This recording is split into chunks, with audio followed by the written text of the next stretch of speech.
Good morning, folks. Phil Gallagher of ThrabenU here for another Legacy stream. Today we are playing with Brett W's The Bad Touch. Okay, what's going on with this name? This deck is kind of built around Hooded Blightfang. So it's a 1/4 Deathtoucher for 3, so you should already be raising an eyebrow.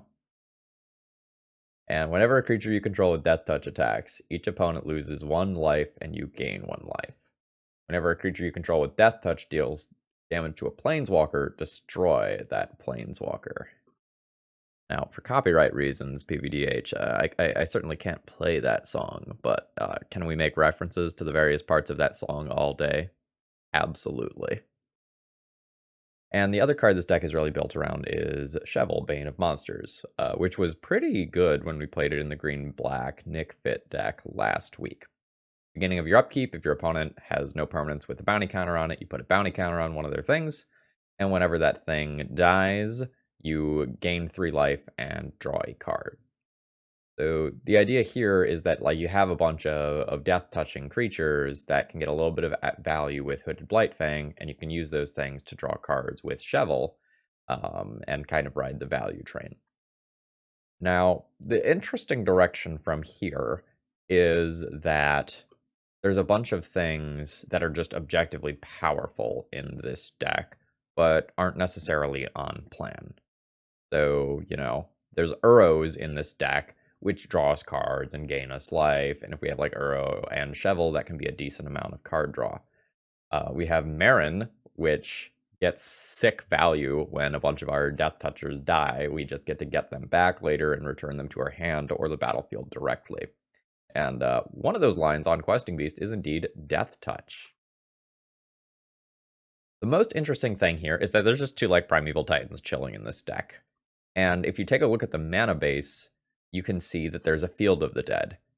Now, blue decks that don't have Wasteland have so much trouble beating Field of the Dead, because every top deck land that otherwise might be a dead card turns into a zombie, and every fetch land turns into 2 zombies.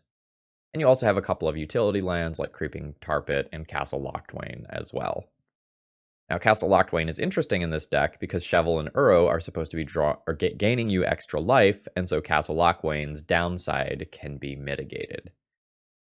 I want to say a few things about what I think about this deck list before I get started. Number 1, I am a little worried about the mana base. And I say this a lot with the Brews. So this is a deck that wants to play Uro. So that means you need green, green, blue, blue, right? But this deck has Castle Locthwain and Field of the Dead and Swamp and Urborg that don't go towards casting Uro. This is a deck that wants to cast a 6-drop, theoretically. Or, more realistically, it wants to cast either a literal 4-drop or an effective 4-drop. And there's a couple of comes into play tapped lands that are going to be a little bit awkward with that plan. I'm also not sure if Hooded Blightfang is actually good. This is a cute card. I think once or twice in this league we'll Deathtouch a Planeswalker with a bunch of loyalty and we'll be like, oh baby, that was sick.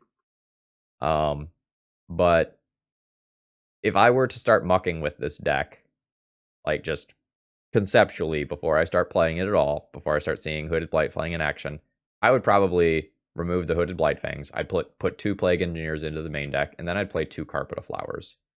I know I'm beating the dead horse here, but I believe Carpet of Flowers is just the best sideboard card in the format, and it's not close. This is a deck that wants to be casting Primeval Titans. This is a deck that's going to be drawing a whole bunch of extra cards and is a little bit ambitious in terms of the mana, and I think Carpet of Flowers is just such a good fit for this deck. Especially since there are a decent number of wastelandable lands in this deck.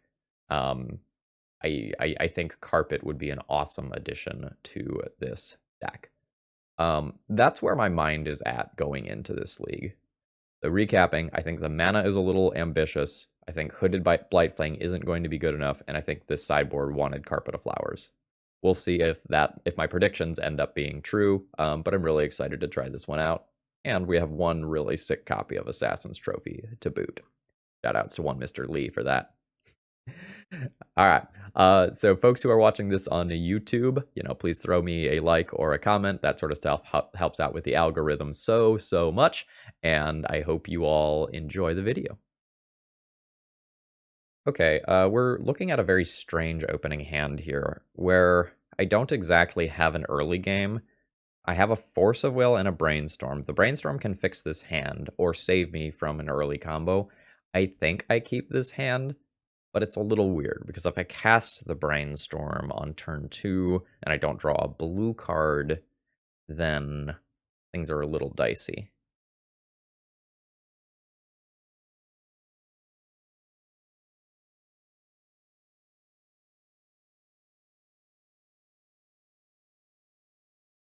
Play the Creeping Tar Pit on 1 to confuse our opponent.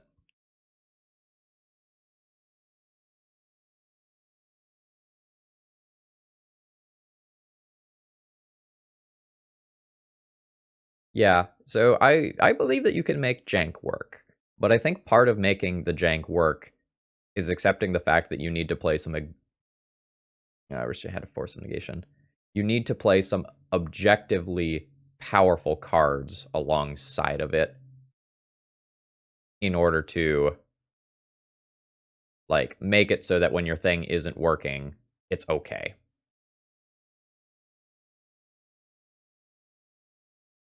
All right, so could be playing against a 4-color loam deck. We could be playing against a green-black Pox deck. We could be playing against a junk Maverick deck that has a 1 of life from the loam. Regardless, I don't think the second Force of Will is good. And I think I just have one too many lands. Let's pitch one land.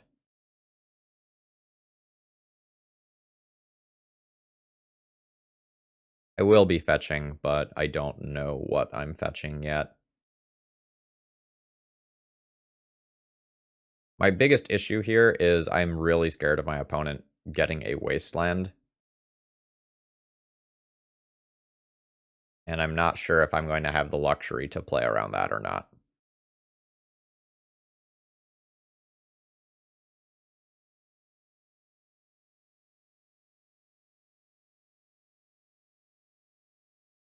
Okay, I probably don't need to worry about wasteland so much.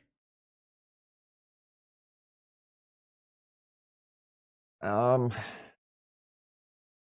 weird one.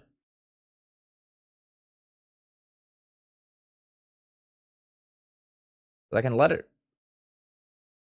No, it's really awkward with Shovel, I guess. All right, I will, I guess, force this. I don't feel good about this Force of Will, but I'd kind of like to get ahead on board.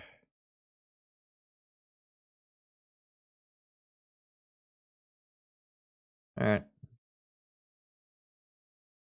So I think this is a game where I'm not going to beat a Wasteland lock, right? So I already have two things that are going to get Wastelanded. I have a 6-drop in my hand, so I think I'm just, like, not going to play around Wasteland. If it gets me, it gets me, but I just don't think that I can beat it.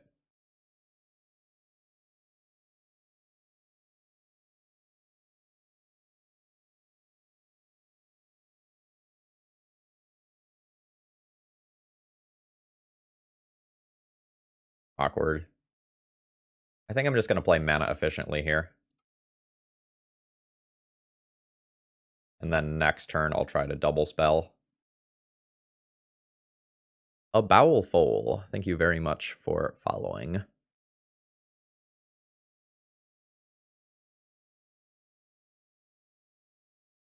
It's like, WTF?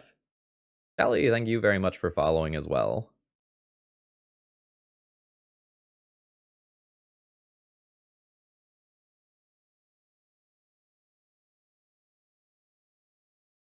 I do think if I get to the point where I get to cast a Primeval Titan, I probably get to beat this bug mid-rangey deck.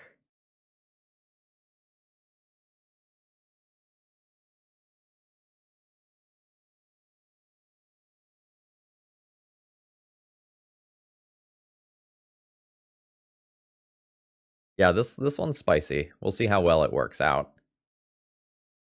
It is the law. You see the spicy deck list with a sweet name, you gotta play it. Really need to get this Leovold out of play.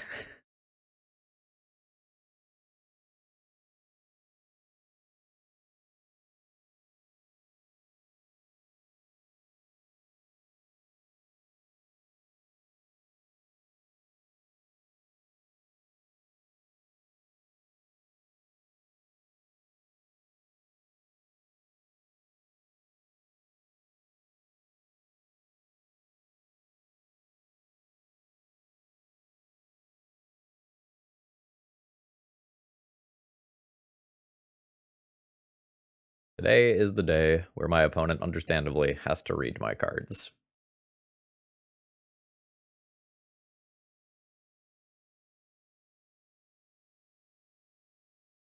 Alright.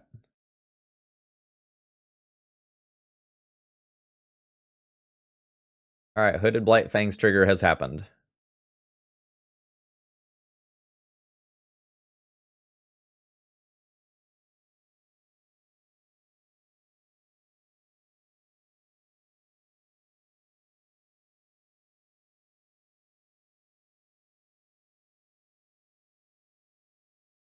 Operation Deathtouch Tribal is a go.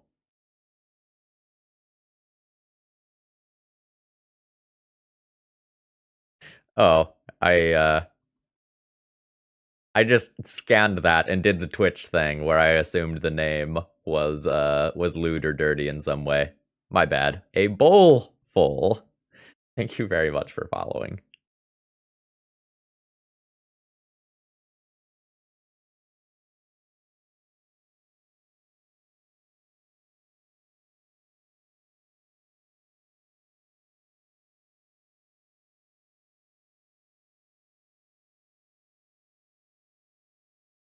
Yeah, there's a lot going on screen too.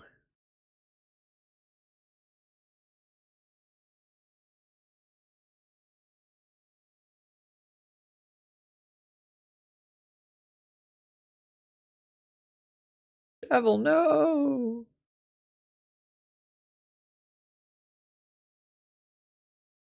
I mean, we're just the beatdown now, I guess.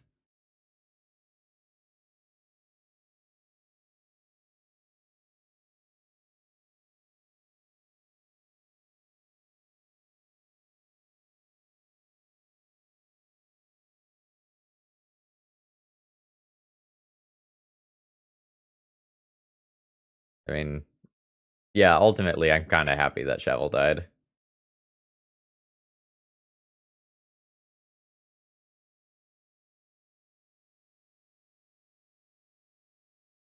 No, we don't have Finn, the Fangbearer. If you want to check out the deck list, there should be like a pile of cards on screen. That's the Cardboard Live extension, and then you can hover over it to see everything.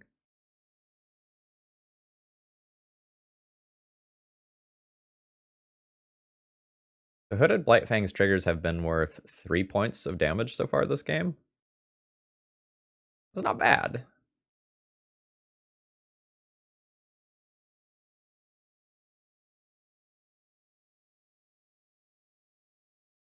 One still has 6 cards.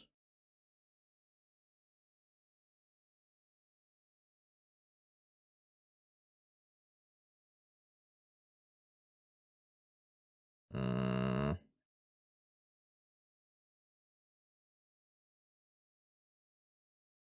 Yeah, Uro's a little better than what I have going on right now. I can get a land and cast this Primeval Titan, and the Primeval Titan resolves. That's sick. Alright. Ask and ye shall receive, I guess.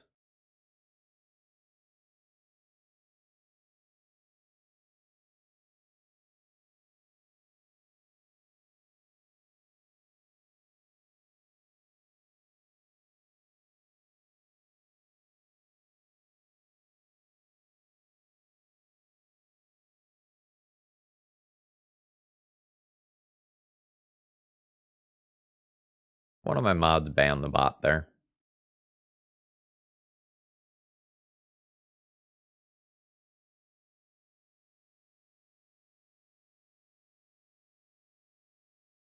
Thank you, fine and Andy.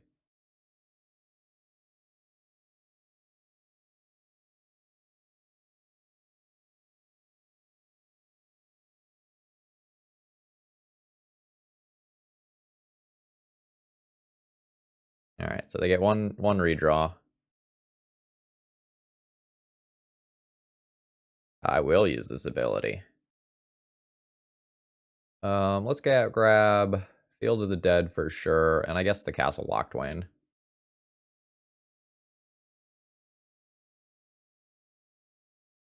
Oh, baby.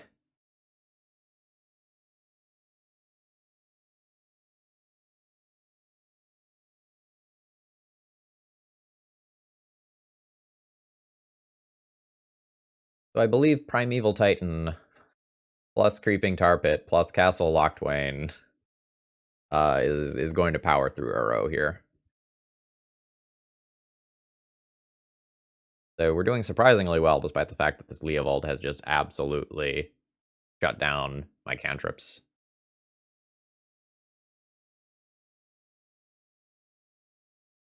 That's not Grave Titan at all.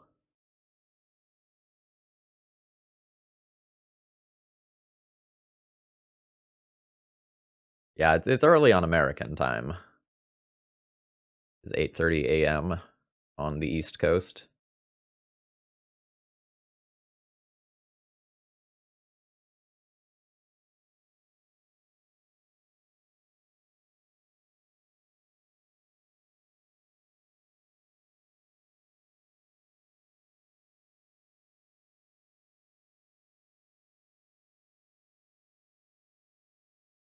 Caracas is cute here.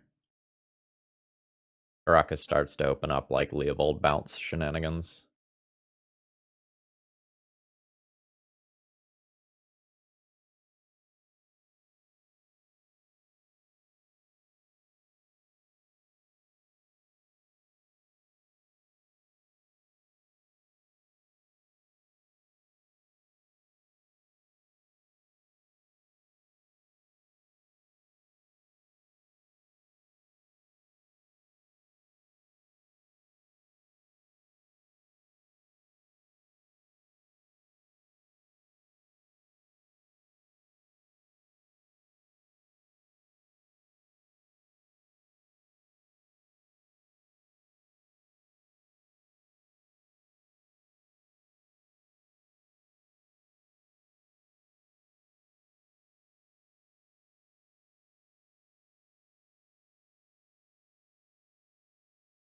Oh.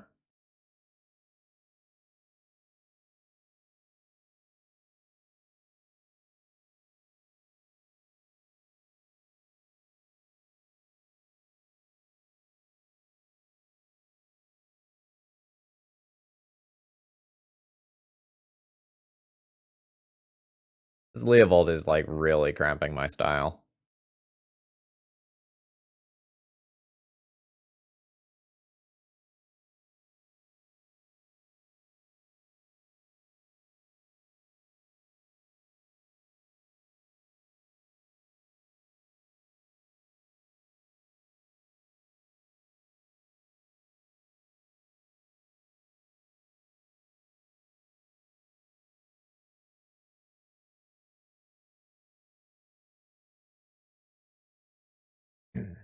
I have 2 more zombies queued up for the next turn off these fetch lands.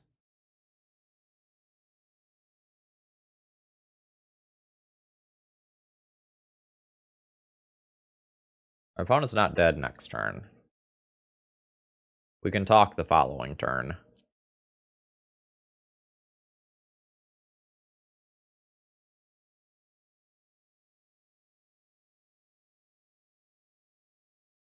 I'm going to double fetch in my upkeep and just thin the deck of lands.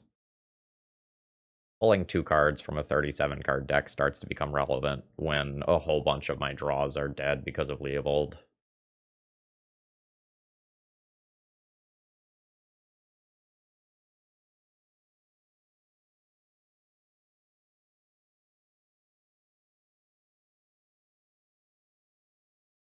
That's a lot of life.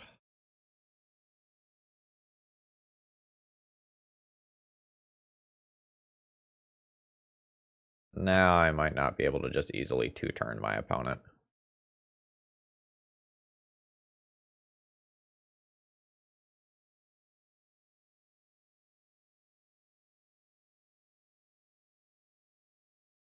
I guess I'll grab Island here. Leave Bayou since it's fetchable by more things. Ooh. Fucking Caracas, though.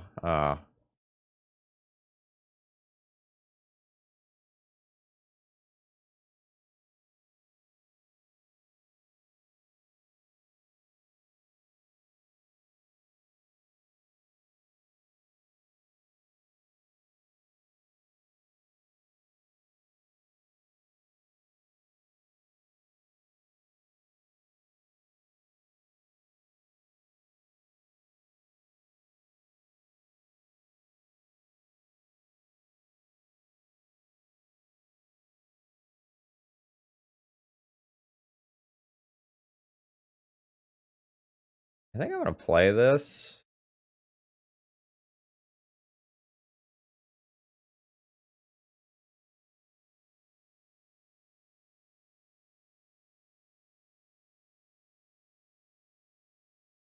I want to get it out of my hand, and I want to hope that they miss that Caracas bounces it. We're just going to pass the turn and hope that I can draw a card with Castle Lockdwain on their turn for 1 life instead of 2. Alright. That does not get to happen.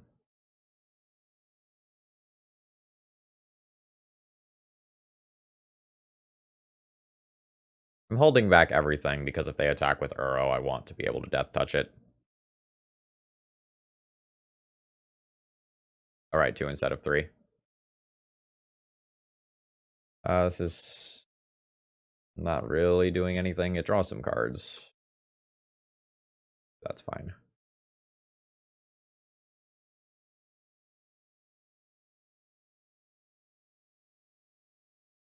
Force of Will is very bad for me. That means my Uro or whatever doesn't actually get to resolve. Also hard castable. But if they hard cast it, they don't have Caracas bounce, so that's at least something.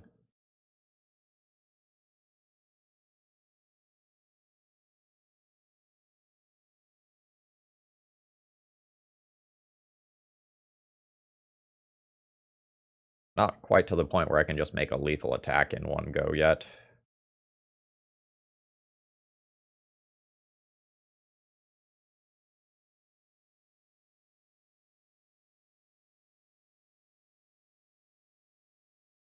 Well, shit.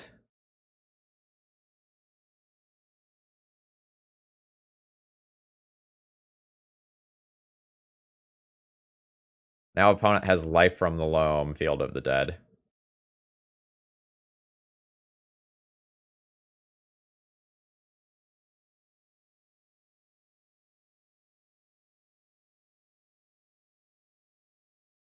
My opponent can't just replay it, though. They don't have the right colors.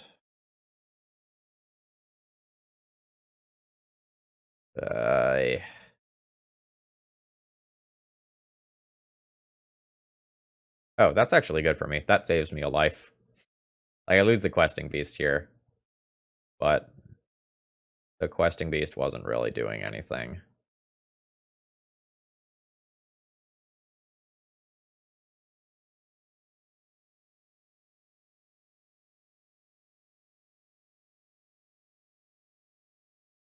That's not bad.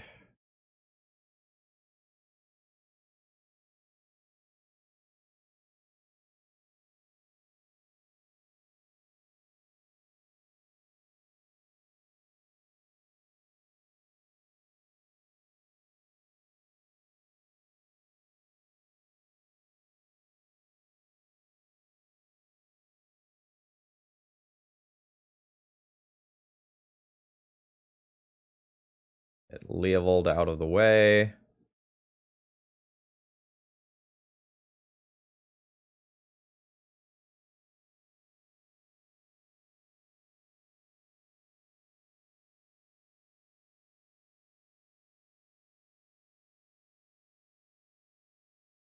there's still Narset to worry about.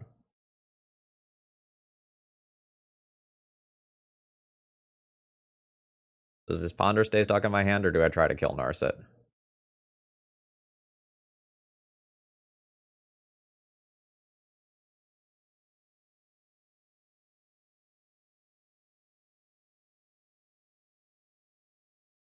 Deal 5 damage to them this turn. 5 damage isn't all that much in the grand scheme of things right now.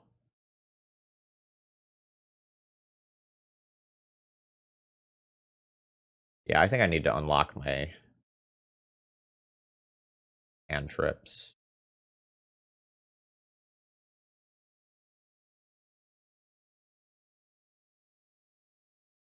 Oh, wait, hold on.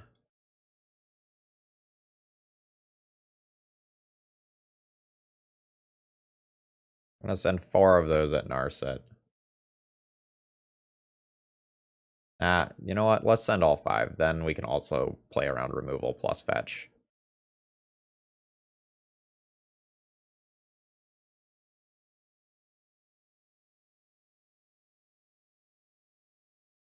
I just need to be able to convert, like, Ponder and Baleful Strix and Uro and such into actual cards. That matters a lot.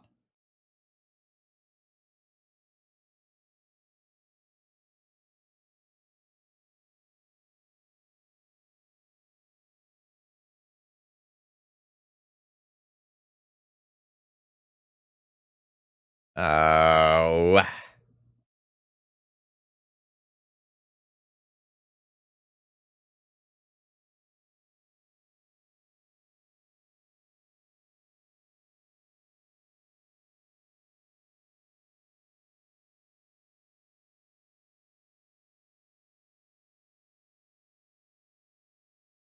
I mean, Primeval Titan is a good draw.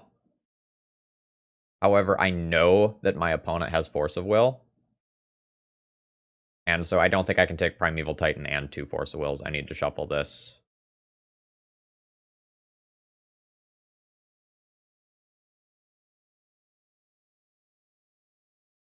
Oh.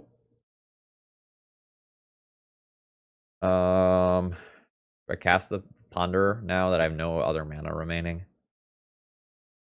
Yeah, they have shown me multiple Leovold style effects. I'm going to try to just dig for an Uro or something. This is fine.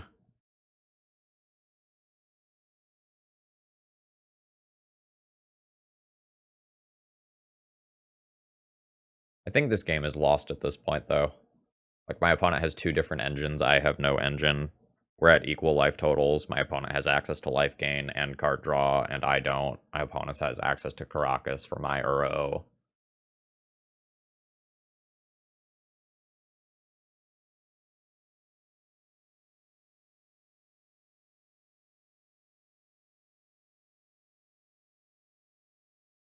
I think we were okay if our opponent didn't also have Field of the Dead. But that was rough. No, I don't really think my Field of... Good God.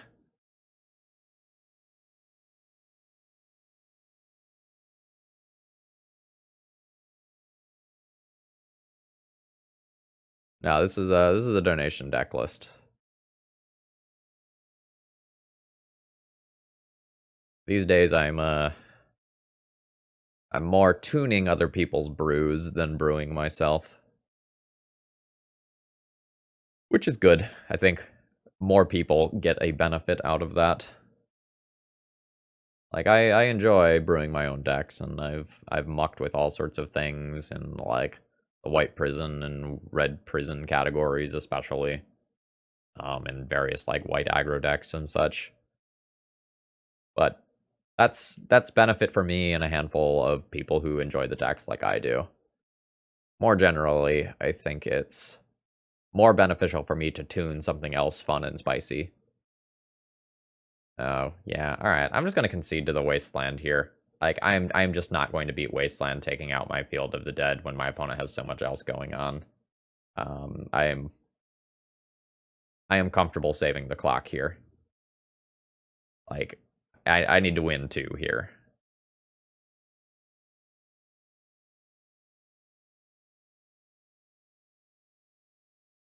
Remember that carpet flowers I mentioned that I like maybe wanted to have in the deck?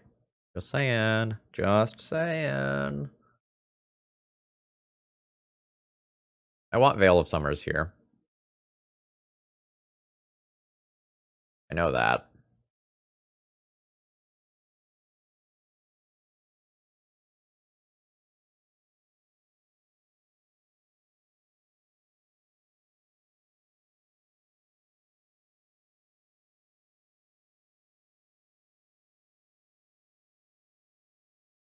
Don't have real graveyard hate that I'm comfortable playing to get rid of Uro. Like, I could play the Leyline of the Void, but that's so many slots. I think my opponent is just better suited for this matchup with the way this deck is configured.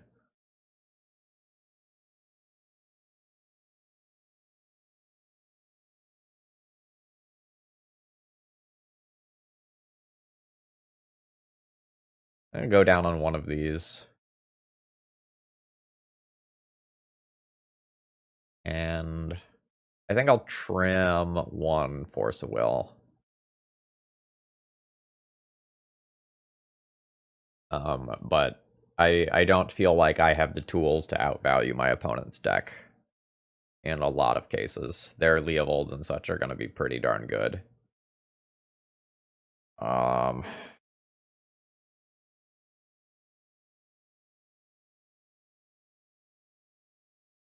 This is an awkward hand. I have the Field of the Dead, which is awesome long term. I have a Force of Negation for an early Planeswalker or a Life from the Loam. But I can't curve out.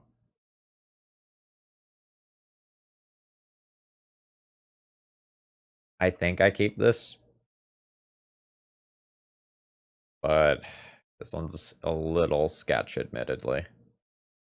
I can go for an end of turn brainstorm and try to hit a colored source so that I can curve out.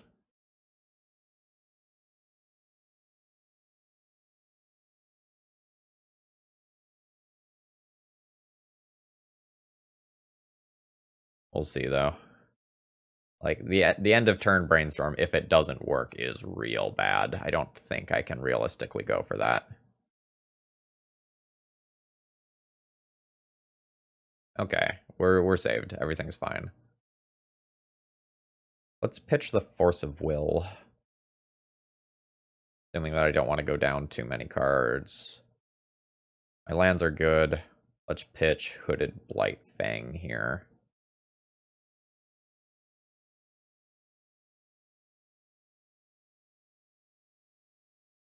Turn 2 was a turn where I really wanted to play something that pressured my opponent, but, like, you can't have it all.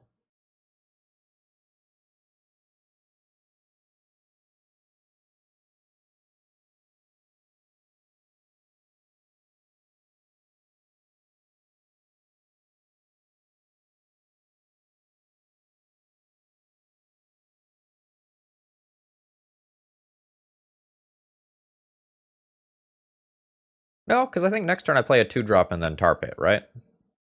And this lets me fetch the Triome.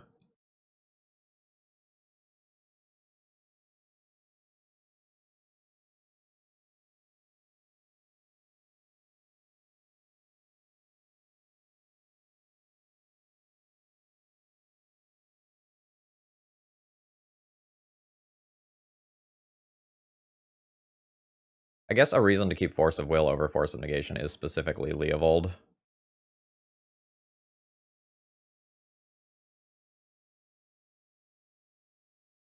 Because of my Field of the Dead, I'm probably not going to get to double spell this turn.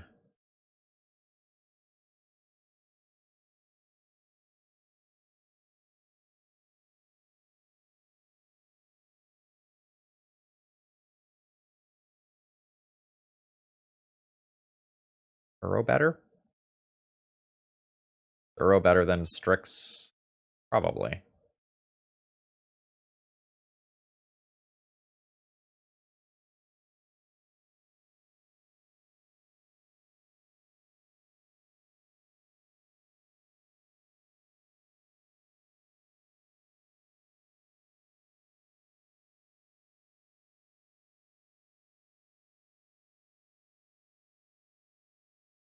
Alright, so next turn. Not quite to enough cards in graveyard. I can get 4. I guess I could end of turn brainstorm. And then that gets my 5th card into the graveyard. That's actually not bad.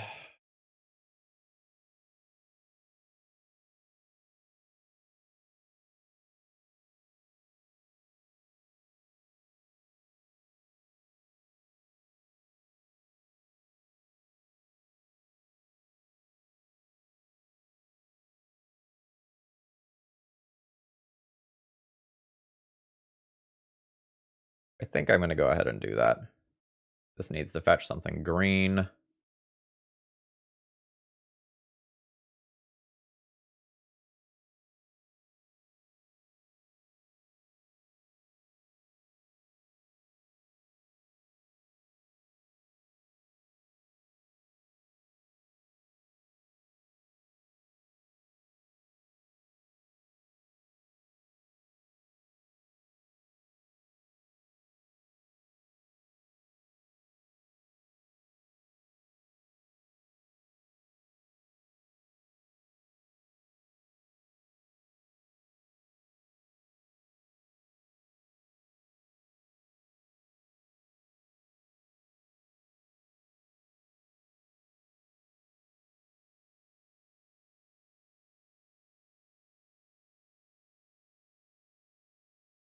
We are seeing that, like, tiny bit of awkwardness with this colorless land here, like, not allowing me to easily double spell.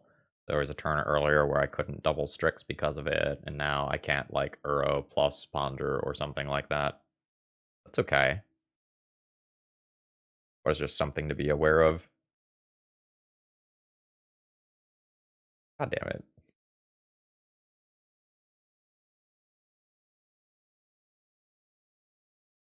I mean, cool. Oh.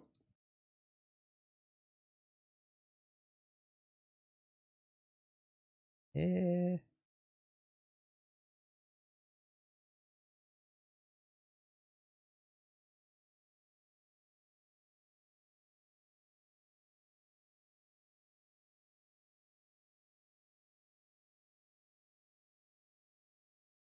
This seems like a double spell turn, and then play Hooded Blightfang later.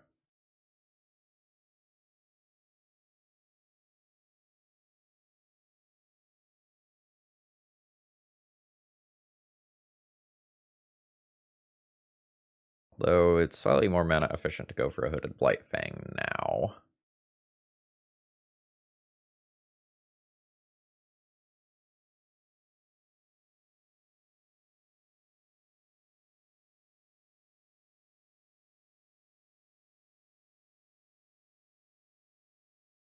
I'm gonna ignore mana efficiency though. Alright. Field of the Dead starting to look good. Go ahead and ponder this turn. Again, I have things like Narset to be concerned with. That's a haymaker.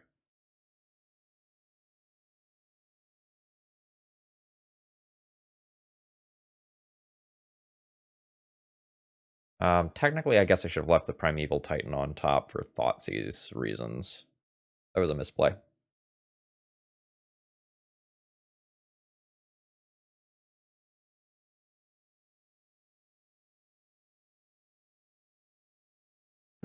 Alright. I don't think I just jammed the Primeval Titan yet. I gotta wait.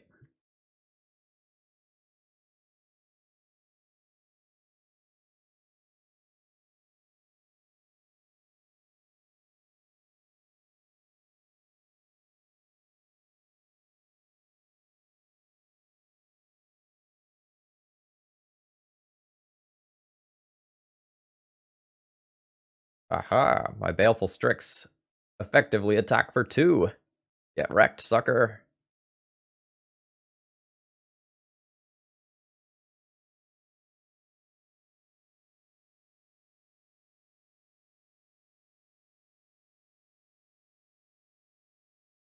I don't want to animate the Creeping Tar Pit this turn. I don't want it to get fatal pushed or something like that.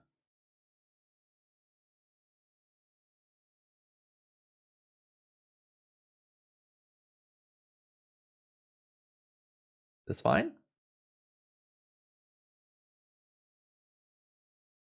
Probably fine. I can brainstorm away the second Force of Will later.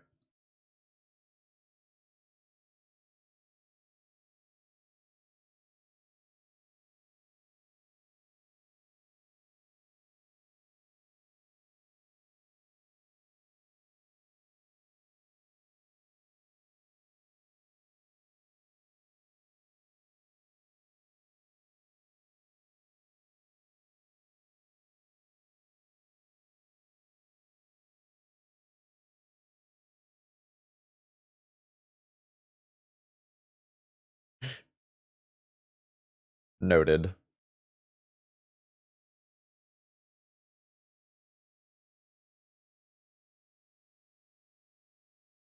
Give him Uro to hand.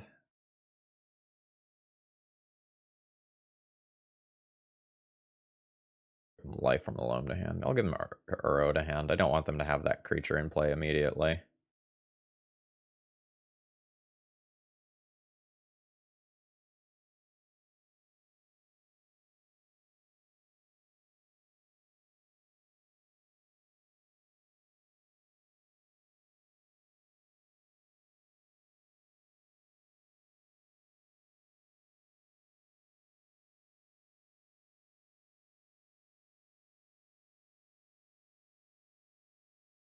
Alright. Do I Force of Will this as a tempo play?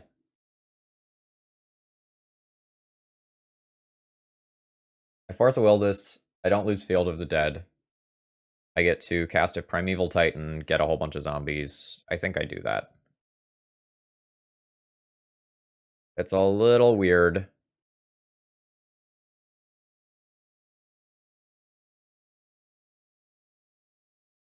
But this Field of the Dead is worth so much power over the next 2 turns.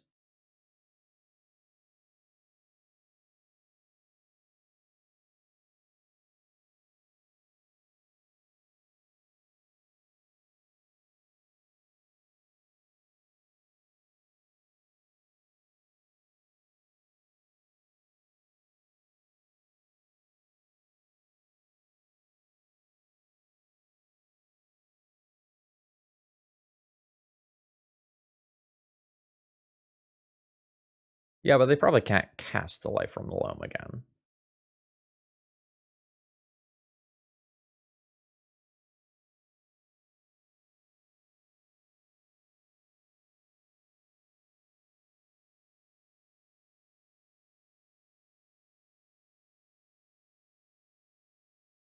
That is unfortunate.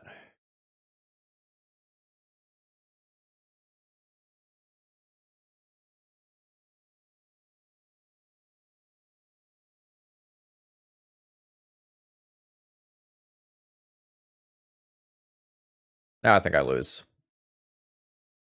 Now they just get to wasteland my Field of the Dead. They have Caracas for my Uro.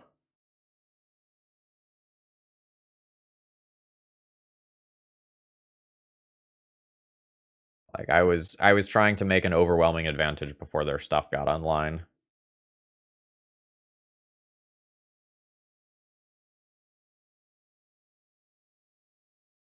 And I don't get to do that anymore.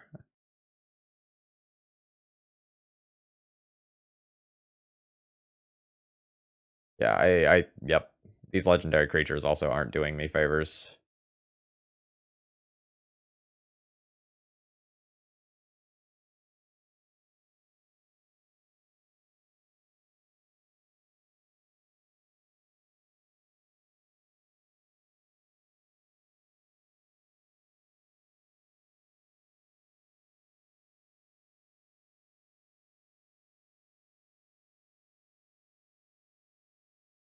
Well,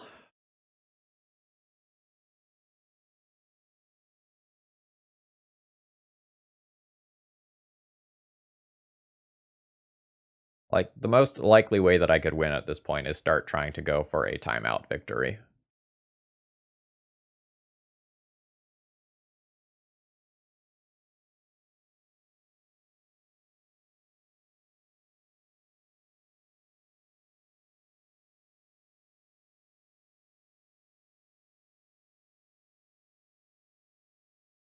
My Primeval Titan now sucks with the Field of the Dead gone too.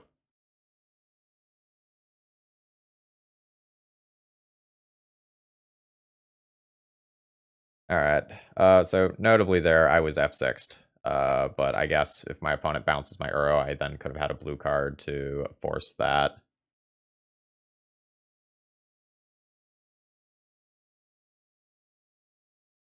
But, like, we have other ways to just answer that card, like this.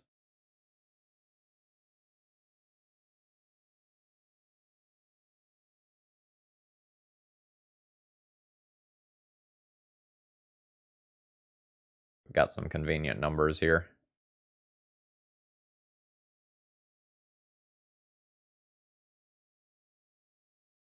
I think I leave this back as a Deathtoucher.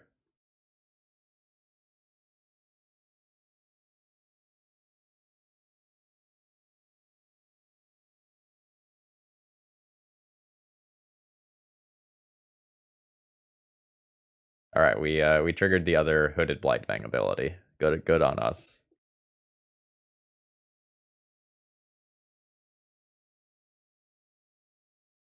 Yeah, this wasteland is just going to obliterate me. It's going to keep me from like recasting my Uro long term. Can I force a will this?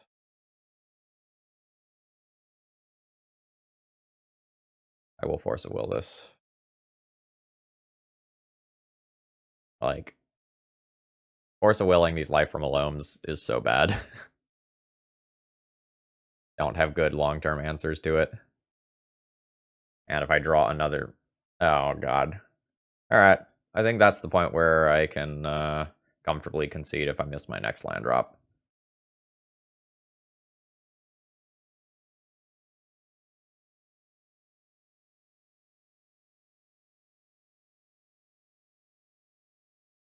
Yeah, we're dead here.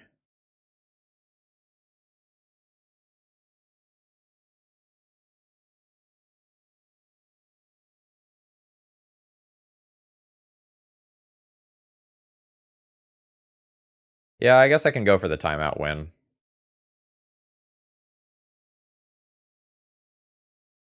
That's true.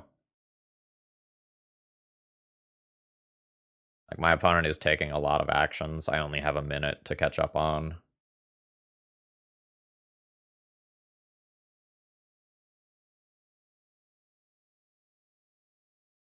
With dueling Uros. A lot of clock is eaten up.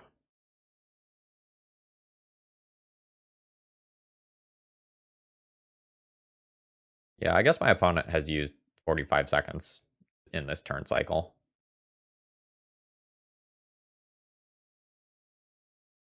Yeah, alright. Maybe I do go for a timeout win.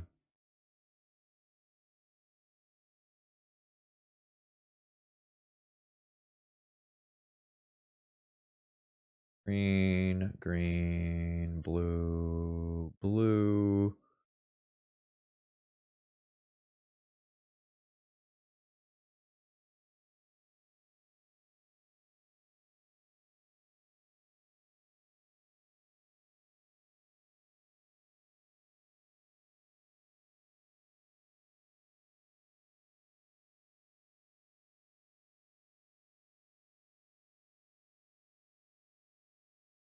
I'm just gonna fetch something now.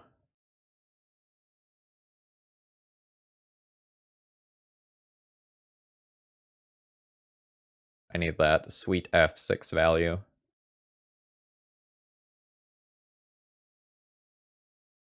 My opponent does have 17 cards in library, you're right.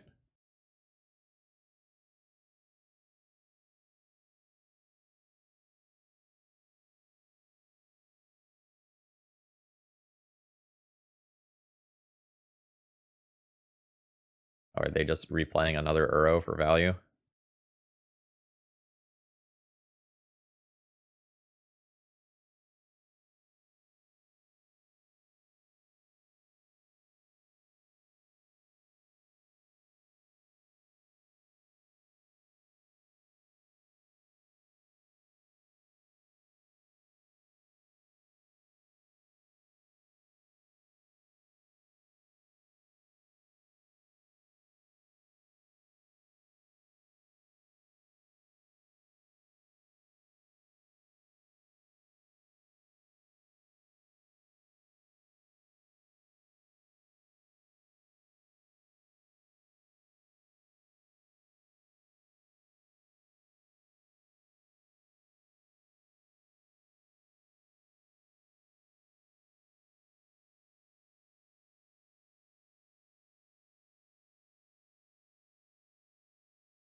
Yeah, I really feel like I need something like Nihil Spellbombs in order to really deal with what my opponent has going on over there.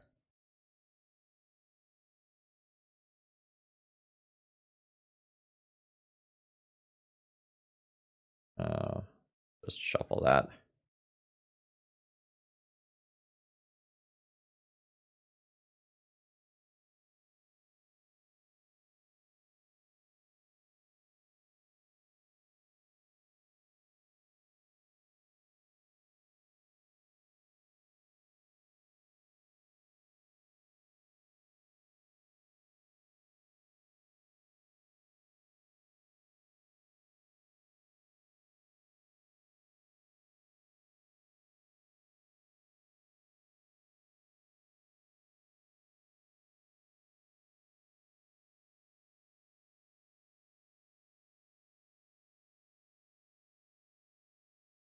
That's a little annoying.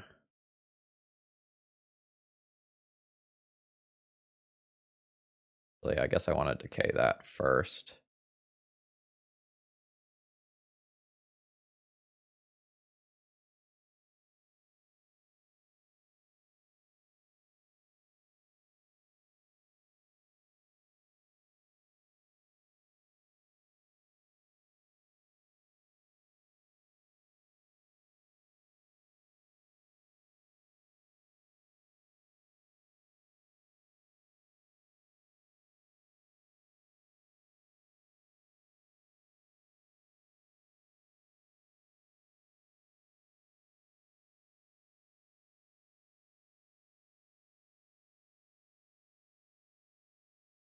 Oh man.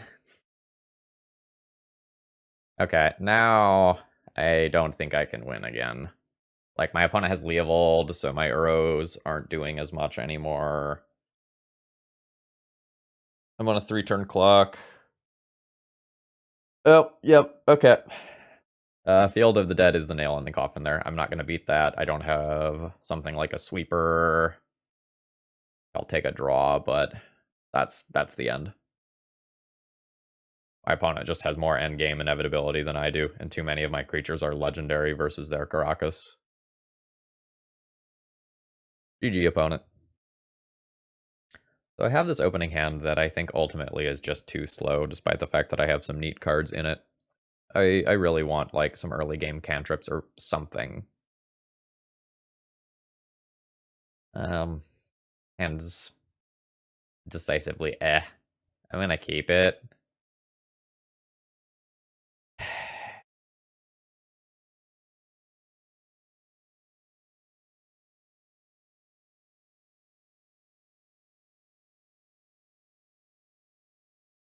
I pitch the Force of Negation.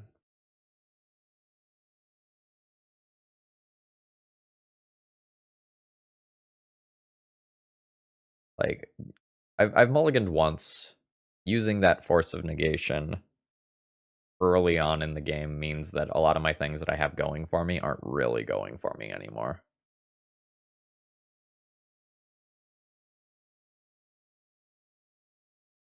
And I think with a hand with, like, multiple Uros and Abrupt Decay, I'm hoping to get paired against a fair deck, not an unfair deck. Like, if we're playing against an unfair deck, like, a Force of Negation is cool, but, like, I'm not going to have early pressure with this hand. I'm not going to have multiple pieces of interaction.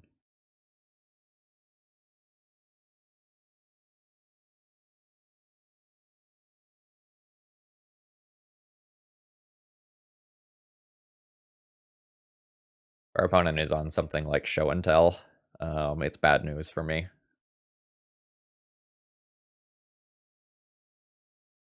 Yep.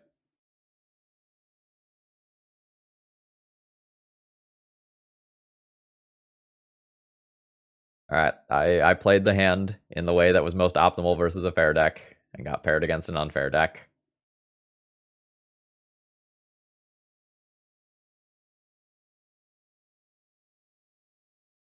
Go for, like, maximum thinning, I guess. Also just put the most cards in the graveyard to give me a chance of getting it back.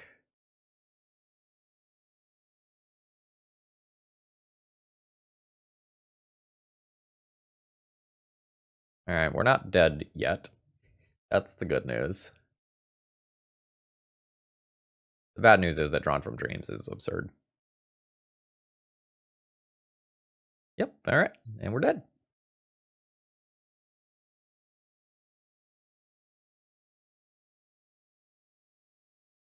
Alright. What do we have here? Probably 6-ish cards. 4 Thoughtseize, 2 Veil of Summer. Force of Vigor is probably too narrow to actually play. Abrupt Decay is very bad. We'll board those out. Assassin's Trophy is slightly better. Primeval Titan is probably altogether too slow. I don't have a Caracas to fetch.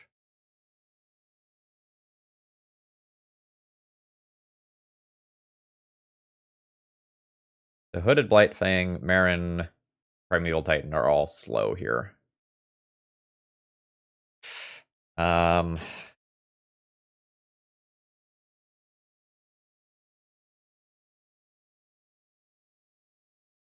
board out the 6-drop. If I had Caracas as a fetchable target from the sideboard, I'd keep the Primeval Titan in here, but I don't. I am worried that I just don't have enough pressure to beat this deck, and a bunch of my things like Shovel and the Hooded Blightfang just, like, are not very valid versus combo.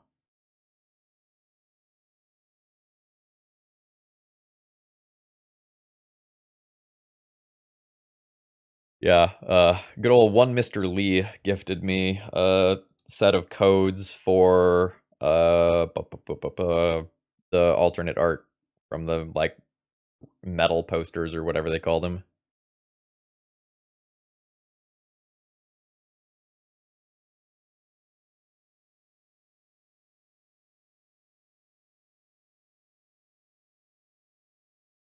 Yeah, Gabo Hunter, I agree. I don't like my chances versus combo. Like, we're looking to be bigger than the average blue deck. Our previous opponent was bigger than us, and so we had trouble.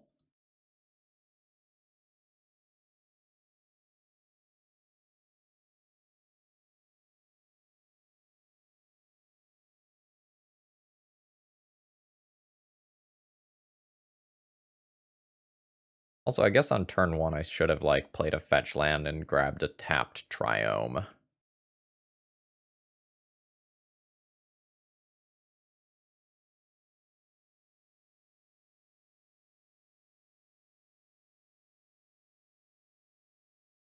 Fuck.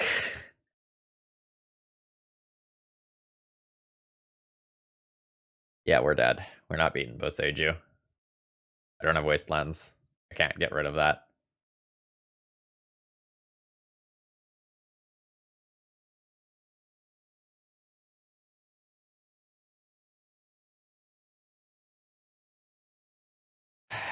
I am going to brainstorm and look for my 2 of Assassin's Trophy here.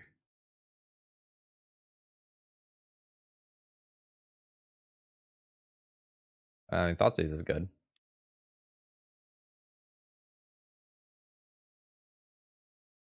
We're not getting to that. I don't need a 1-3 right now.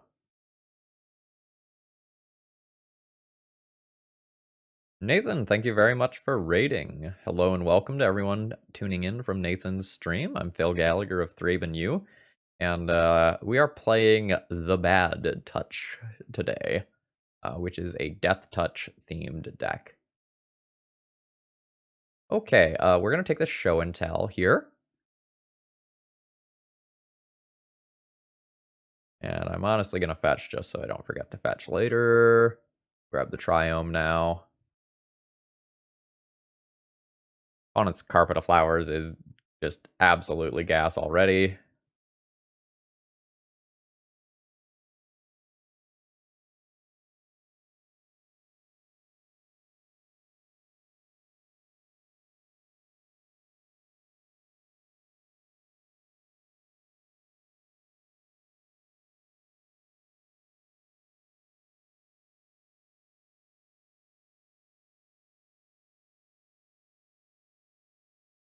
I think I want Ponder over Brainstorm. I'm looking for very specific cards.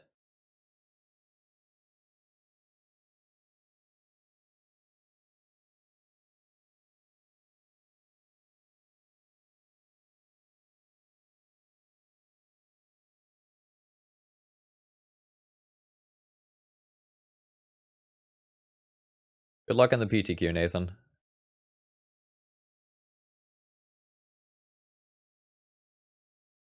Yeah.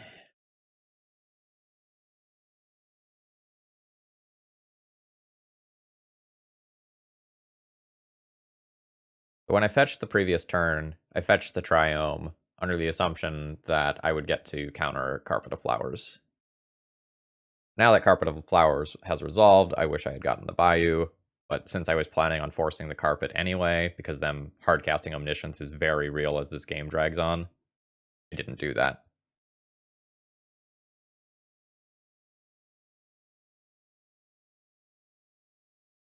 Alright, so let's ponder.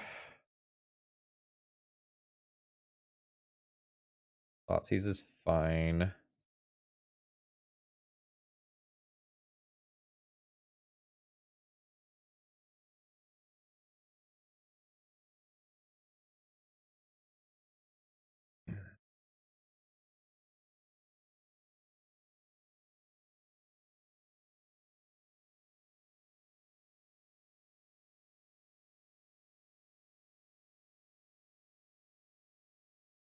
I'll take the Omniscience. I'll leave them with the Cunning Wish. The Cunning Wish is good.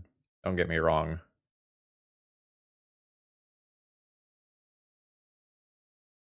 But that Omniscience getting into play off Carpet of Flowers probably happens 3 or 4 turns down the road, realistically.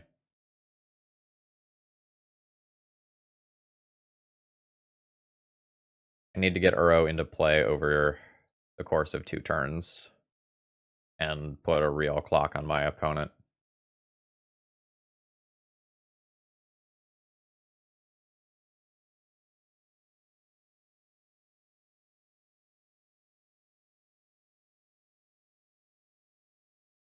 Alright, what's the damage report? How bad is this? It does cost 5, that's okay. Slow. Good, but it's slow.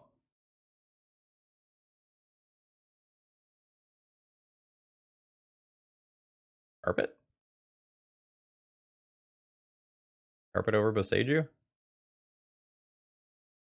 Brainstorm first? Maybe Brainstorm first. The only thing that Brainstorm first isn't good against is Spell Pierce.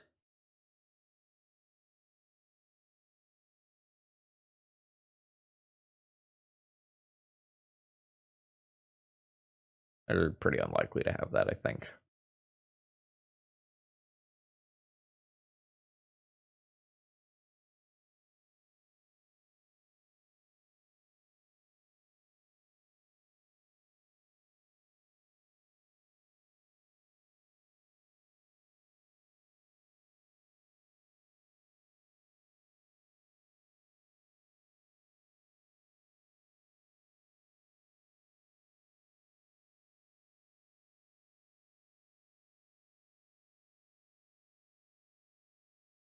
I suppose I can get rid of the carpet in their upkeep.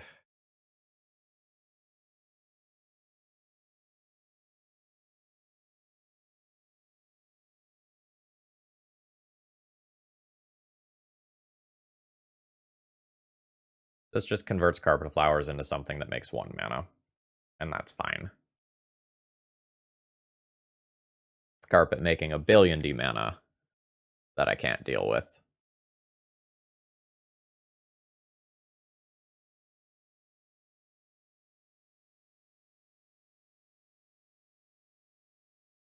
And I think I'm on the line of play Questing Beast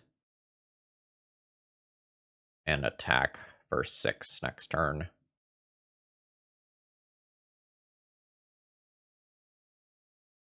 The 3-turn clock.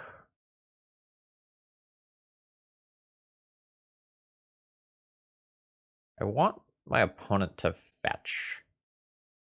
My opponent fetches,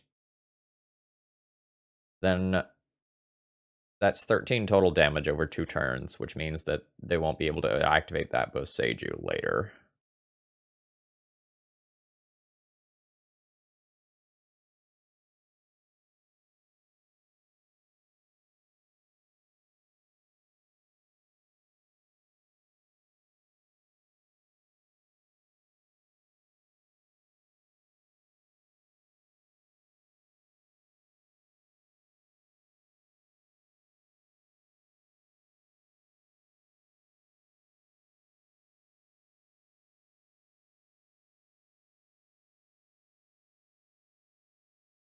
These arrows don't feel great here.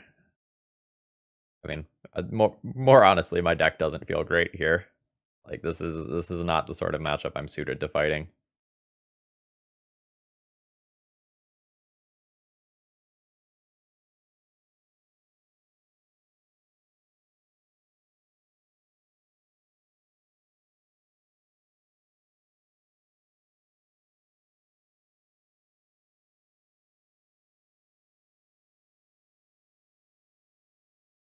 Gonna Eureka me? No, that's not tapping for double green. Okay, cool.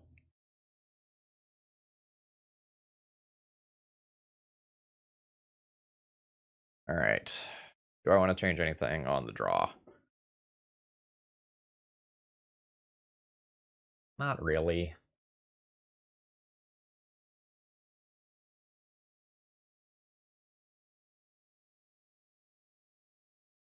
You mean I played it perfectly when I talked about the mistake that I made on turn 1? I feel like I played that game well. I didn't play that game perfectly. I don't think I'm going to play the...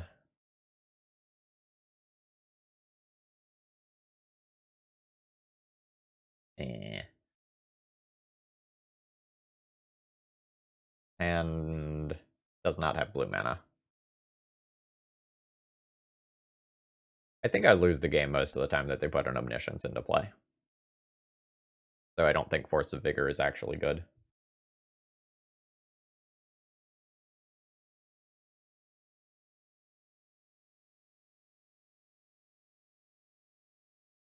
Yeah, so like how many things have to go right for me to like steal a game with Force of Vigor? It's a lot, right?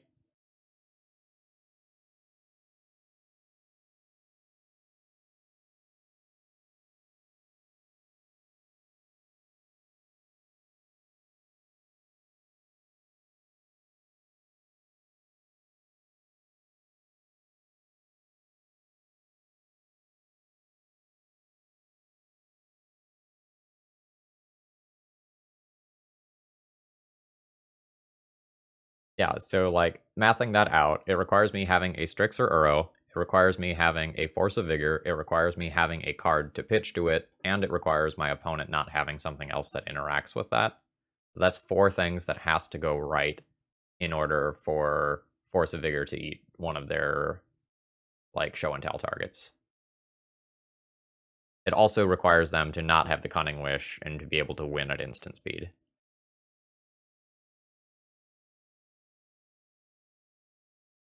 I just think that's too much. Now, maybe I'm wrong, and I'm such a dog in this matchup that, like, those odds are better than my odds of winning otherwise.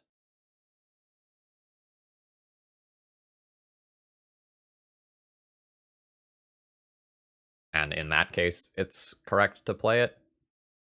But I think ultimately, my clock is so bad in most games that I need the things like the Hooded Blightfangs and the Shovels to just attack.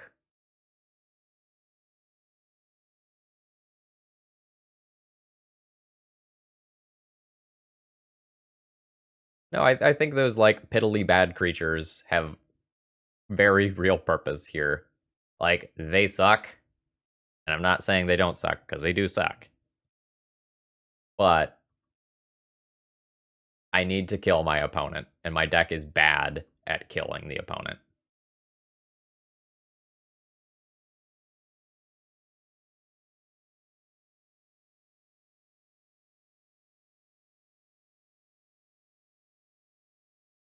And for anyone who was curious about why I didn't play Baleful Strix, for the rest of this game, I want to have access to Force of Will with Veil of Summer backup. So that's why I did not just play Baleful Strix to curve out. Because then I lose to my opponent having a counterspell.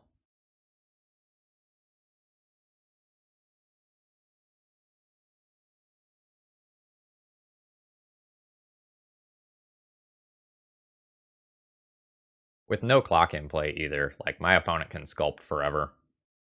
Like, I have more cards than them right now, but they can make a situation that looks bad for me.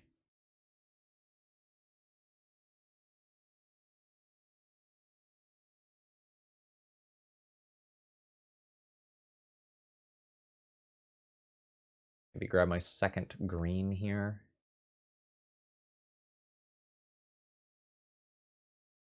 Drop.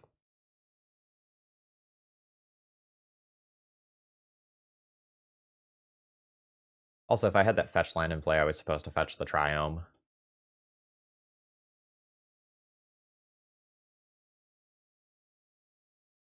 Yeah, I think I just played Castle Lock Twain there. Yeah, so I was supposed to fetch Triome end of turn. That's not a play pattern that I'm used to being in.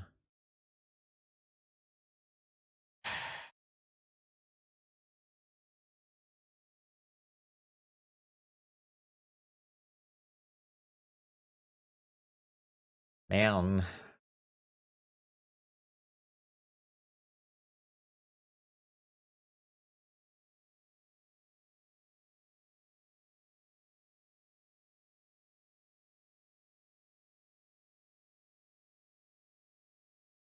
Stupid, sexy silence.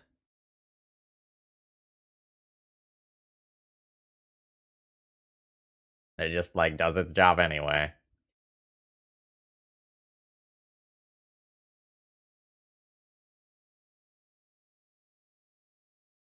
Alright.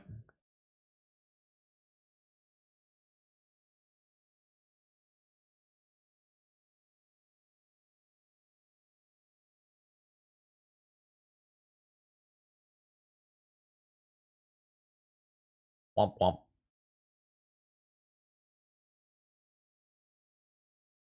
Yep, alright, so even if we had Force of Vigor, we would have lost that there. Now...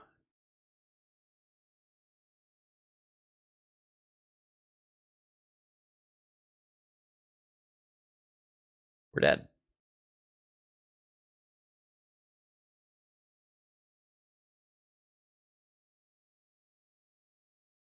Alright.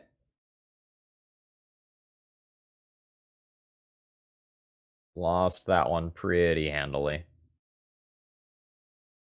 Alright, I'm on the play here, and this hand doesn't have blue mana. I think I'm just gonna mulligan this one.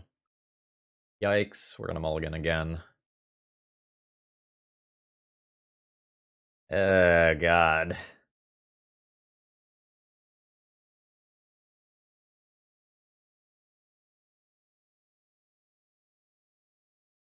Alright.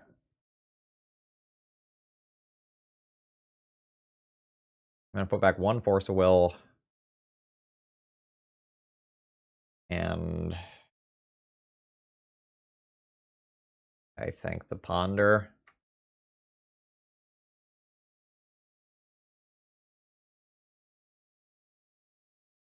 I don't really want to have to Force a Will anything.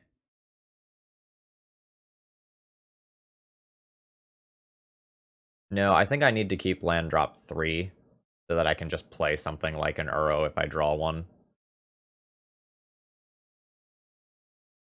Perfect mana.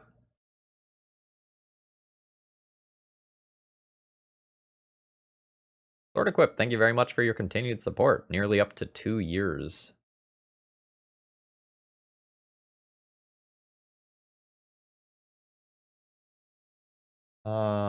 I have this Abrupt Decay that I can eventually play versus a Delver. I don't think I'm going to Force a Will that.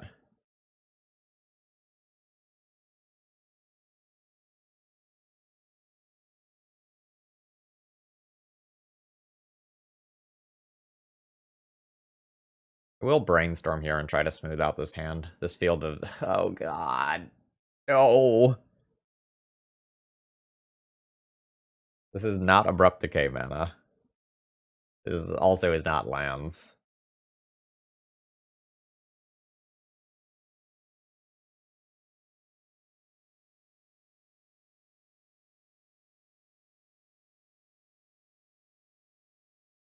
Big yikes.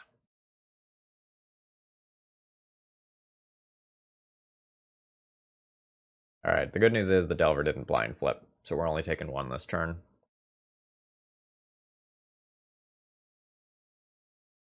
I need to Force a Will or Force of Negation a lot of my opponent's plays here.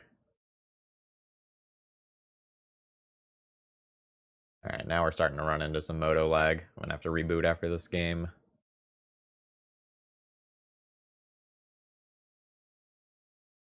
Yeah, I need to force a will that.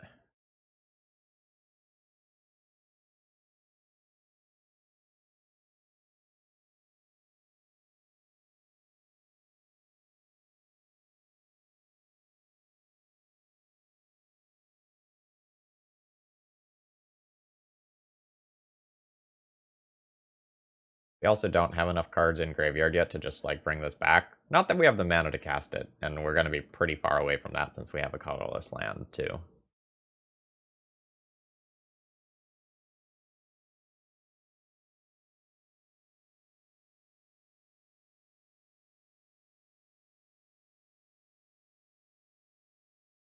You wanna stifle my Uro trigger and let my Uro stay in play? That'd be cool. Do you think they stifled the right trigger? Oh, rats, they did. Alright. We're beyond dead to a wasteland.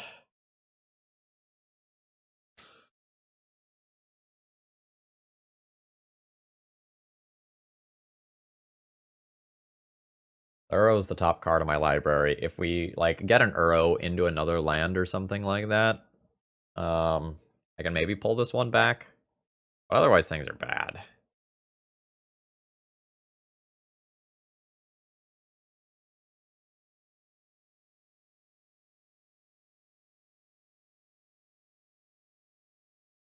Another Delver. Alright.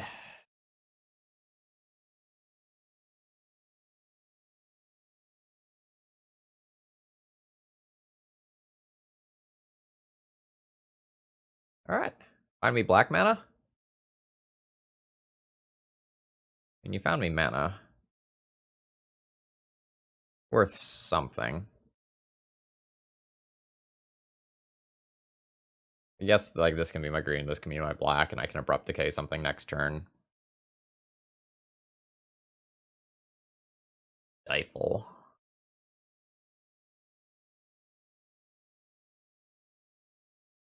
Wasteland still, like, can hit this and then take me off of the Abrupt Decay, though.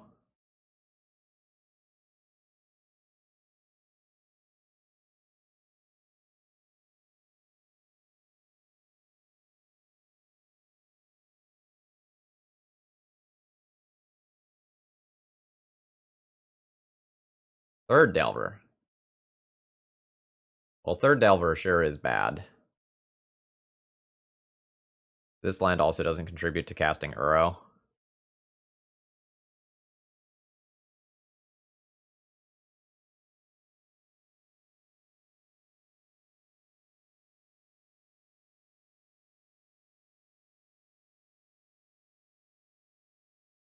That's only 4 cards in graveyard for Uro anyway. And I have 2 lands that don't go towards casting it. Opponent also just has, like, Stifle, so a fetch land isn't live. I guess I need to rip running removal spells or something. Yeah, so, like, I'm gonna fetch here. My opponent is going to stifle it, and I'm going to die. Oh, they're not gonna stifle it. Cool. Blue, green, either. So either is fine. That's fine.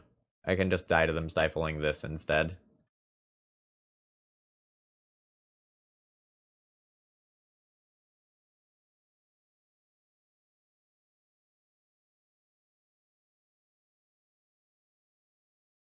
Thought I clicked all those cards.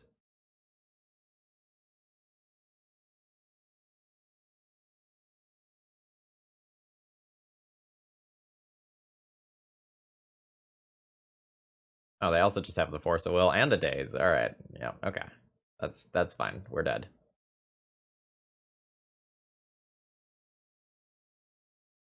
Yeah. Like, our hand started off rough from the mulligan and got worse from there. Let's bring in a pile of Plague Engineers. Fail is okay. Primeval Titan versus the Delver deck is, I believe ambitious is probably the correct word there.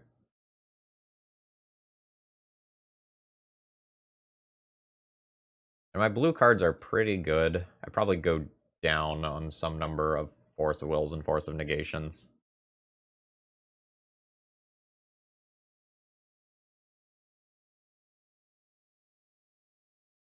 This one, like getting rid of the creatures is important. I can play like a Veil of Summer in its place.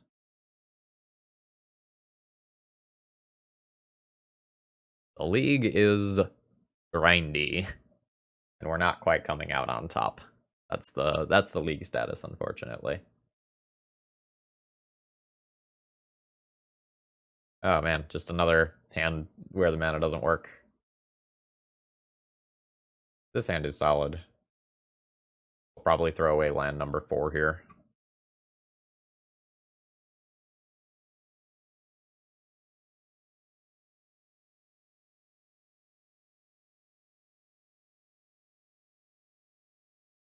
I guess Forest isn't super great either.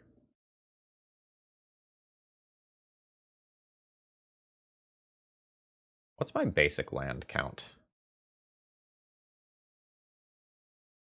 Oh, I don't have enough. Oh, wait, no, hold on. I have snow-covered ones? Oh, but I don't have snow-covered island. Huh, okay, so I can't fetch enough basics to actually cast Uro off of basics. Interesting. Blue, black, green. I can at least have all of that stuff.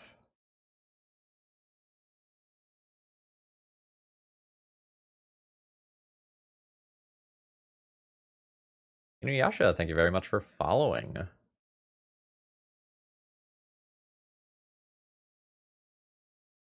think we're going to value getting basics into play early, rather than having, like, quote-unquote perfect mana that can be disrupted by Wasteland. Horrificy, thank you very much for following as well.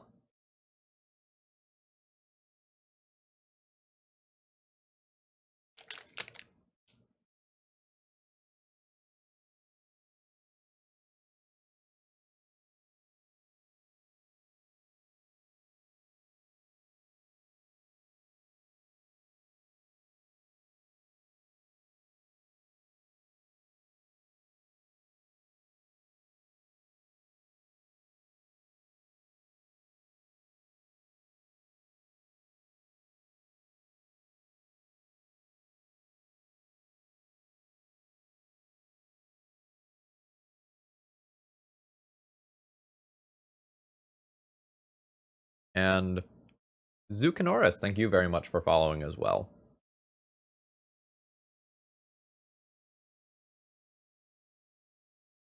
Oh yeah, I grew up with the Adult Swim, you know, the Inuyasha, the Yu Yu Hakusho, the FLCL, all that sort of stuff. I'm happy that Delver didn't flip. Now at least I get to like try to play Plague Engineer as a removal spell for it next turn. Really?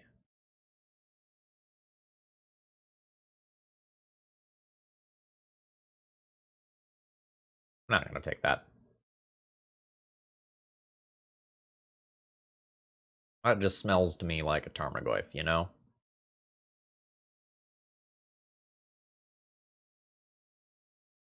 Okay, now that I have 2 Plague Engineers, I'm totally happy just ramming them out there.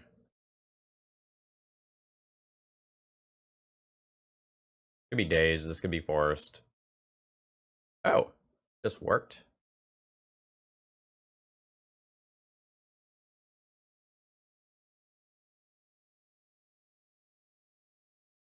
Very happy to see that. Slightly surprised, though.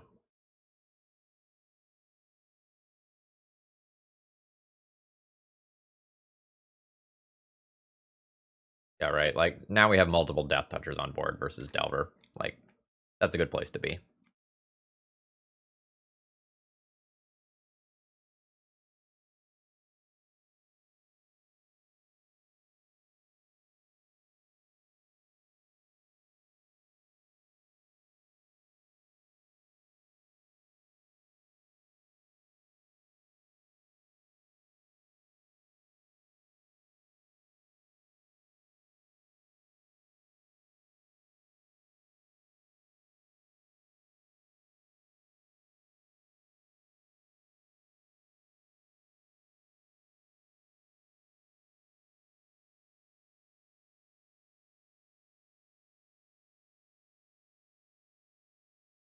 So I have a second forest I can get.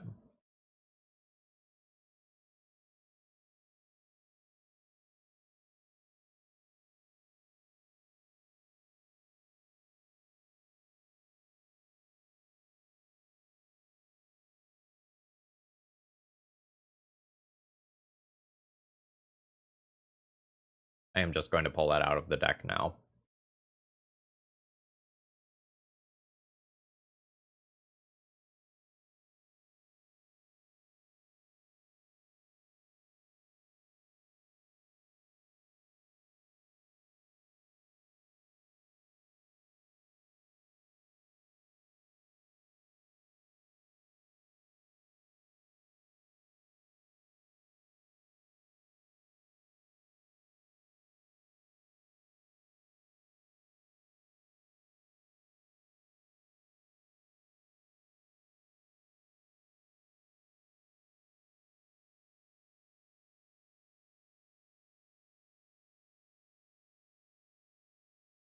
Surgical extraction on Uro? I think not.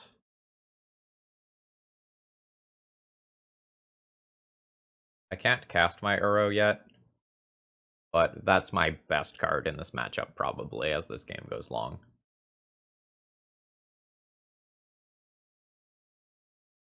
I think my deck probably needs... God, do you have another fucking... Fuck! Fuck, no! Anyway, finishing my thought, I think my deck needs to play something like either Surgical Extractions or Spell Bombs or something to deal with Uros, because right now I'm not great at dealing with them. Like, I can technically hold the Deathtouchers back, but... Now it's anemic Death-touching beats for the win.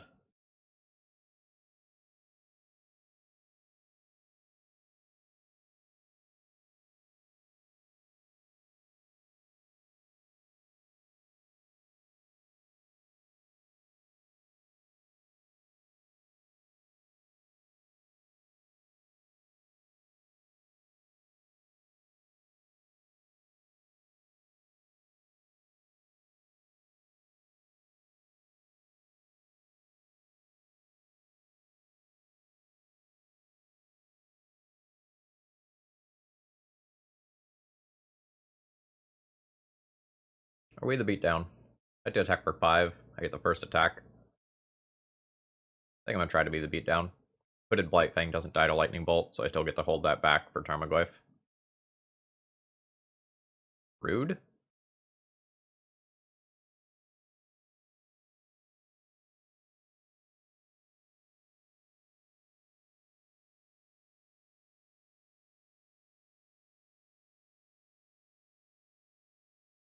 If my opponent finds their 4th... Oh, wow. If my opponent finds their 4th colored land for the Uro, though, things are good for them and bad for me.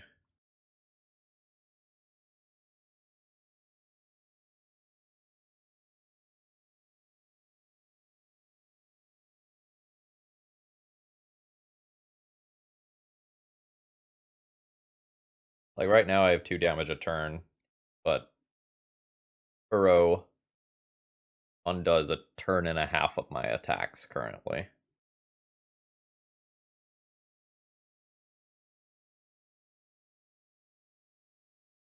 Alright, now they have the land, and I can't Force of Will the Uro. Very awkward.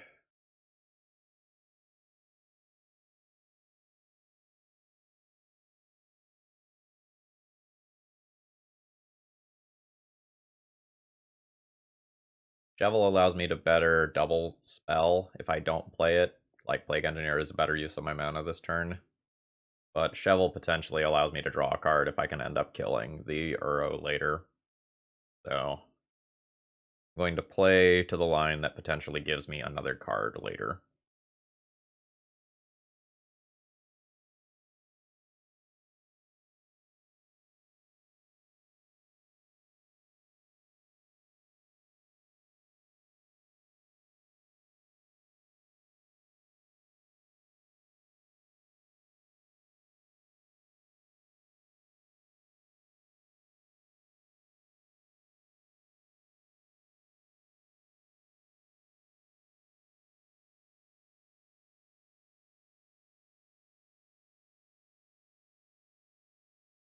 All right.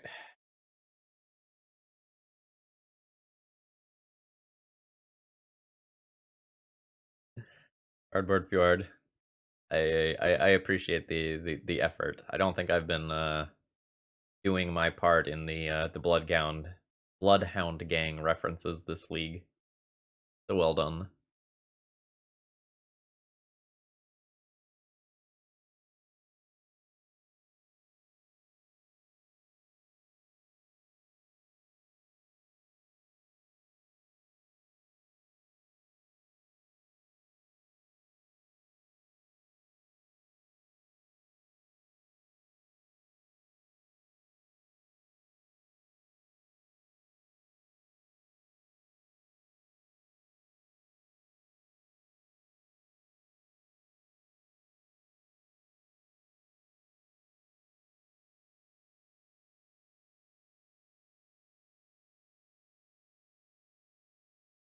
So this Hooded Blightfang is not legendary.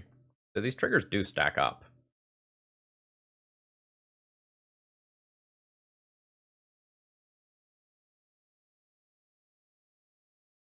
I'm going to assume that my opponent doesn't have very many ways to actually take a Hooded Blightfang out of play and do this.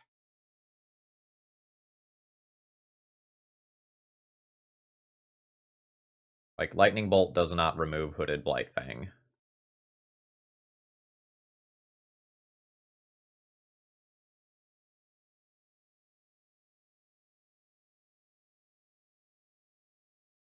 Oh yeah, we are Deathtouch dot deck for sure.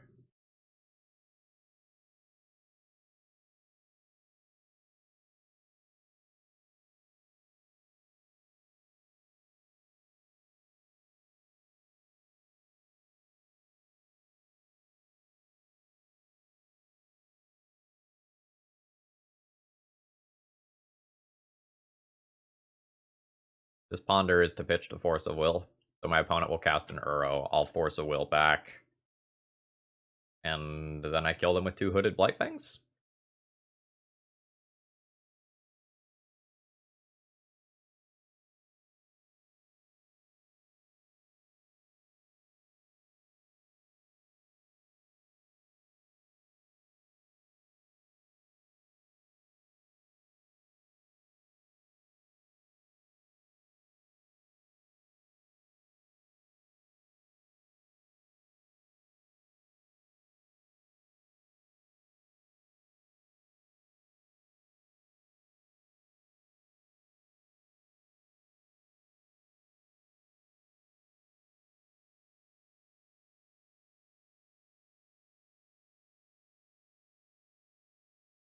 A 26 life versus Delver. That feels legit.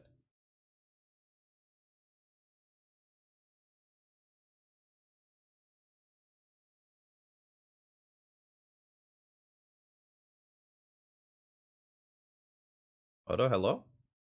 Hello, Moto? I haven't shown them Questing Beast yet, so let's not show them that. Like, my Hooded Blightfangs are just lethal here, because they each trigger twice on each other.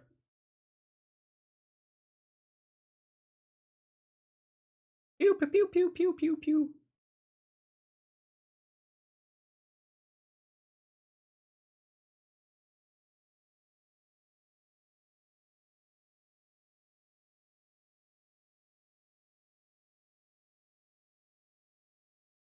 Very nice. Very nice.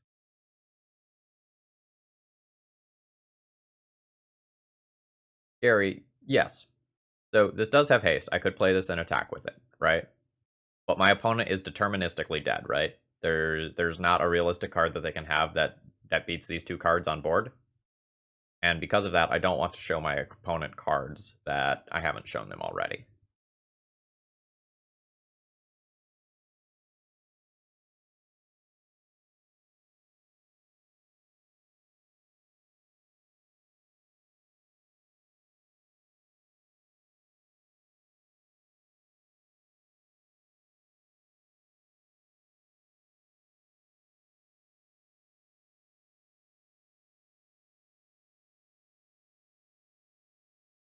Uh And does not have good mana. Has a lot of Deathtouch. It has a lot of Deathtouch. There's no cantrips to help me find new lands. I think I'm going to try to find a safer hand. uh...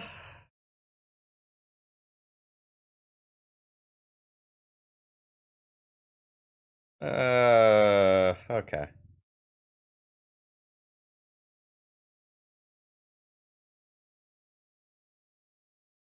I don't know about this one.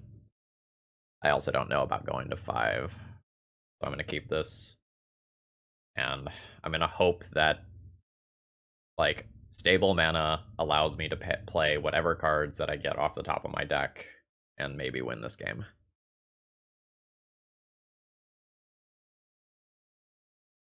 Alright, the clock has arrived.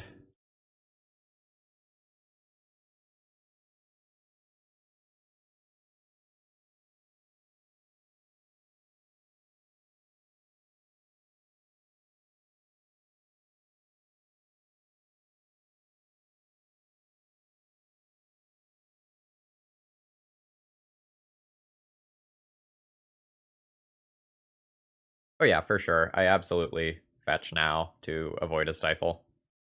Like, I have a lot of lands, and, like, that's good. That's something I want in this matchup. But just because I have a lot of lands, that doesn't mean that I can just throw them away willy-nilly. Like, unless I have a very good reason to fetch in this turn cycle, I will just play Swamp.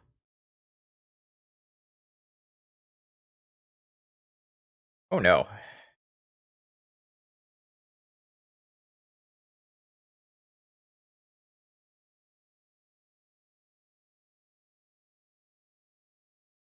I'd play some deck with Uro in it. Like, more or less, I think Uro is the best thing to be doing in the format right now. I don't know what Uro deck is the best deck, and I don't think anyone has figured that out yet.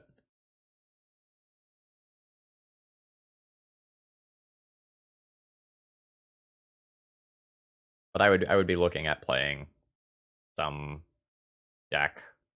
I don't know, maybe it's just the Delver decks with Uro.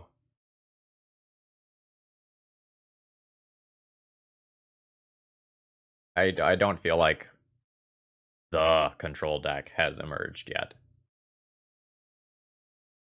Doesn't need to fit the plan. It's just objectively powerful, and it gives Delver a better endgame. That's fine. Like, it gives you just plenty of extra game versus control. And when it's not good early, you just go and pitch it to a Force of Will or something.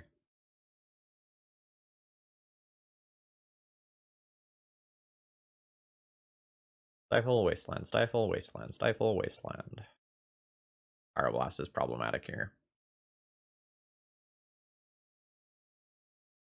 I think I just need to be playing my cards.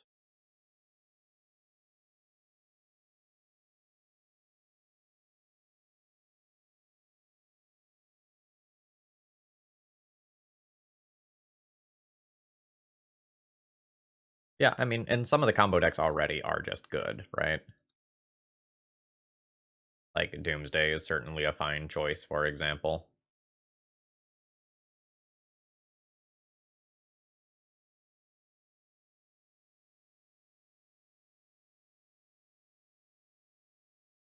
So once this levels up 2 more times, which presumably happens on my opponent's turn, then Plague Engineer won't kill this anymore.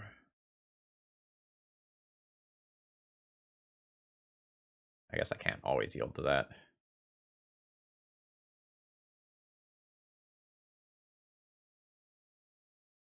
Fetch right here. I want to know if my opponent has a Stifle right now. They do not.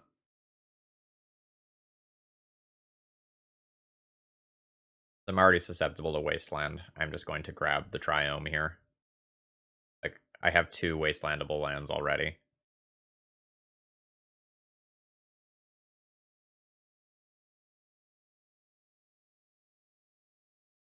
That was an interesting dance.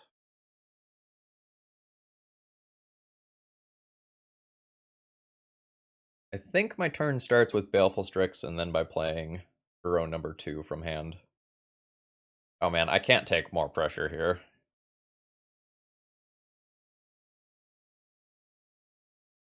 Alright, Plague Engineer. Plague Engineer would be so incredibly good.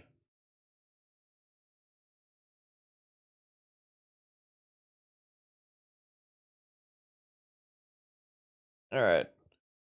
Just great magic. Thank you very much for your support. I do appreciate it. Alright, so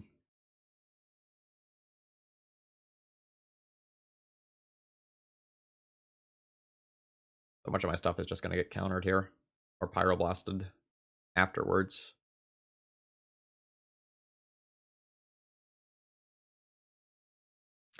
Try to brainstorm. Abrupt decays are really good here.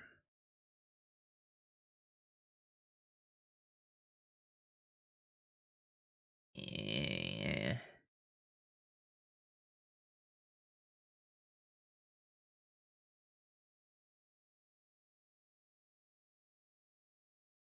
Really wanted a 2-drop so that I could double spell.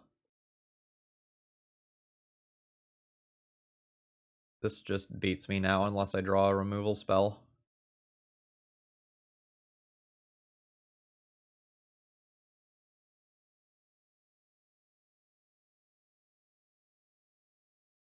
Strix also has to resolve, and that's a bit of an ask.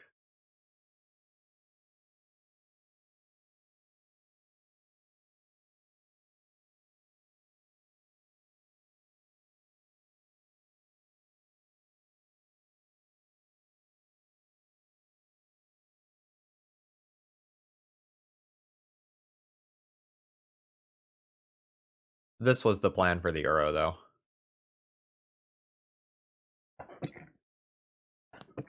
Oh, excuse me.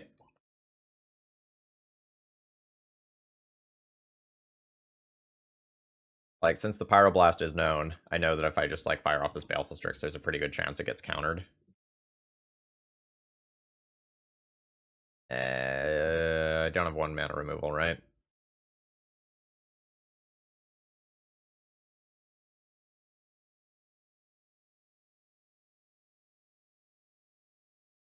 I mean, these are great cards. They're a little late.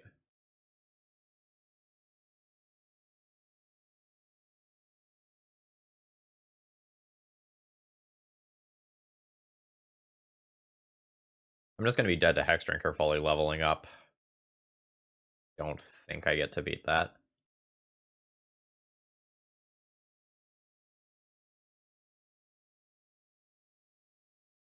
Like, I'm dead to Lightning Bolt. I'm dead to Hexdrinker leveling up. I guess I'm also just dead to straight up attack in, right? Like, I block and kill the Hexdrinker, and then I take 4. Alright. That's fine.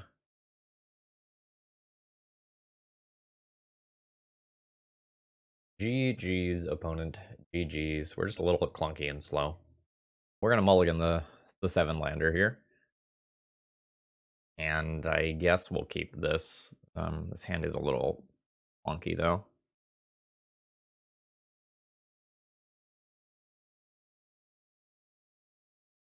I need to keep both cantrips. I need to keep both lands. I need to keep the Force of Will.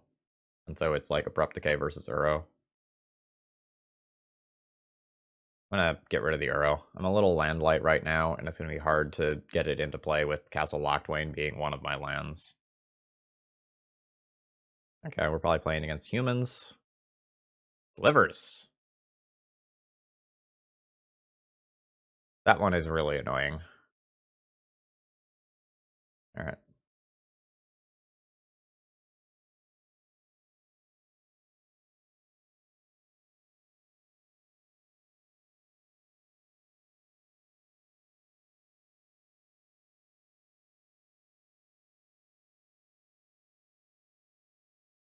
Get Trop here and Ponder.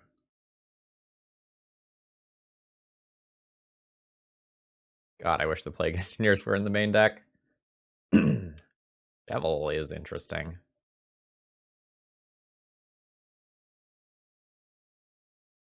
I think I will accept drawing 2 of these.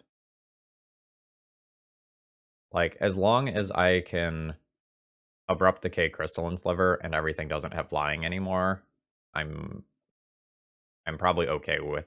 Fuck. Oh, that's so bad. Now just like Crystalline Sliver me and I die. Alright, nope.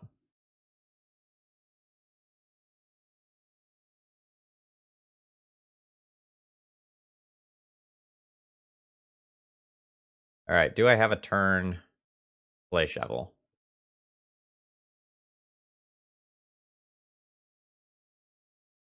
No?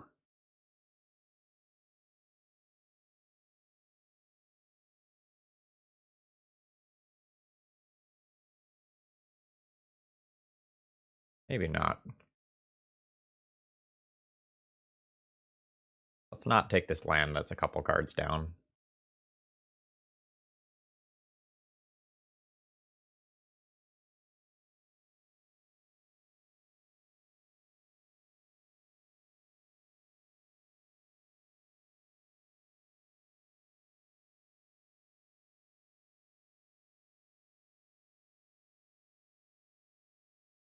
This is a little greedy. But I think this sets me up pretty well for long-term success. The big punish here is a Crystalline Sliver. But if my opponent had Crystalline Sliver, I think they would have played it on their turn too 100% of the time.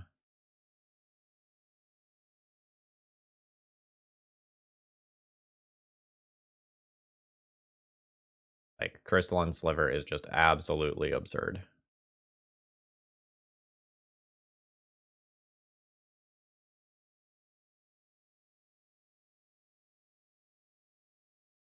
I will be...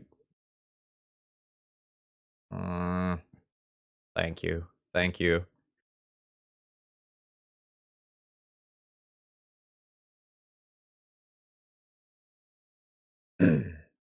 Oh god, that's two different slivers that give flying now? Okay. That's horrible.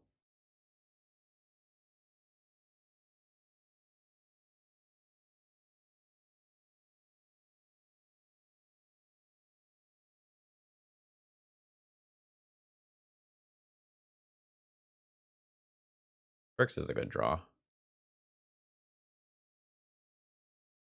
Oh, fuck.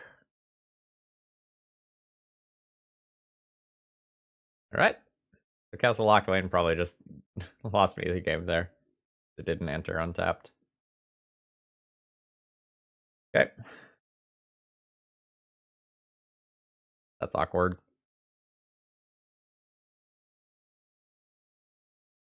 Ugh.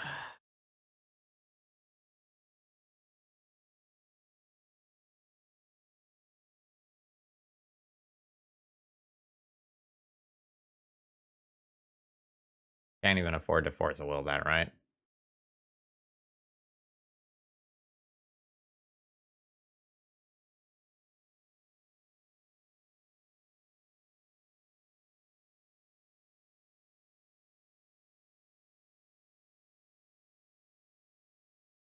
I have outs.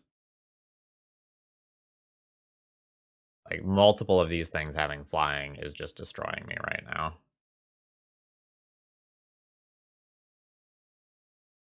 Alright. Oh, right, it also gains me 3 life. Alright. I forgot about that portion.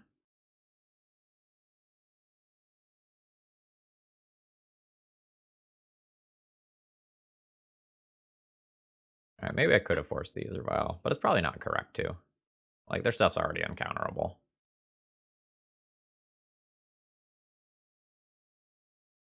Fuck.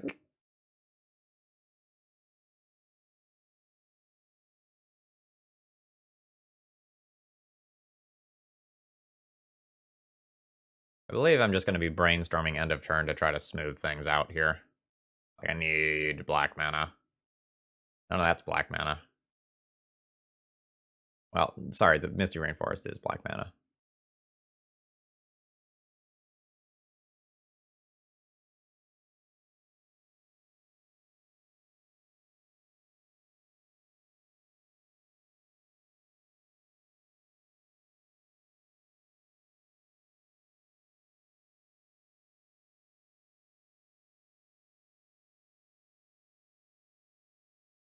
Oh, this is awkward, right? I, like, just barely die.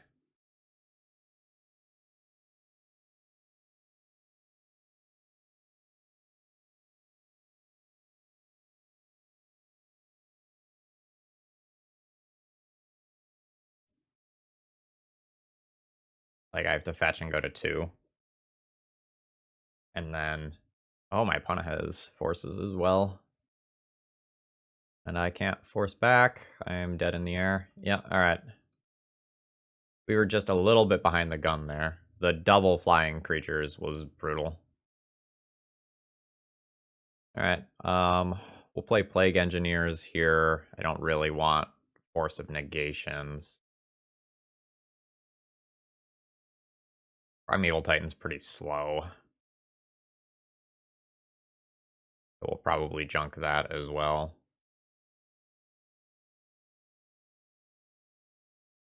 I don't think I need to board anything else. Gabo Hunter, that red-white sliver used to see much more play than it does now. But now the Gale Rider sliver, the one drop that does the same thing, has largely replaced that. I don't have stable mana. This isn't as much mana as I want, but I probably keep this.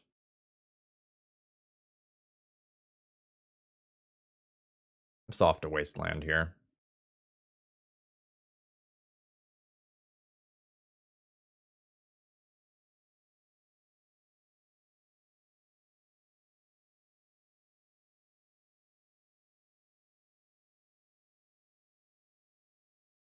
Yeah, so previously...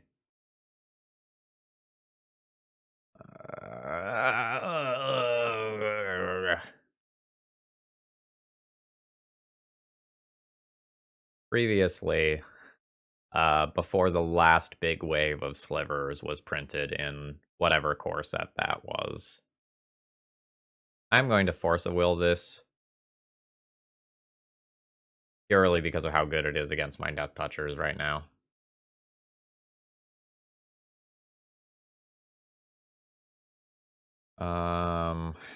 Gonna save this Brainstorm. There's not a 1-drop I'm gonna want to play, right?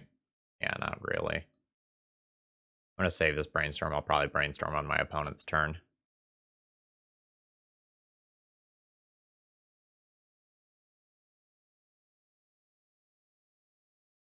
Oh, yeah, one of the core sets, M14.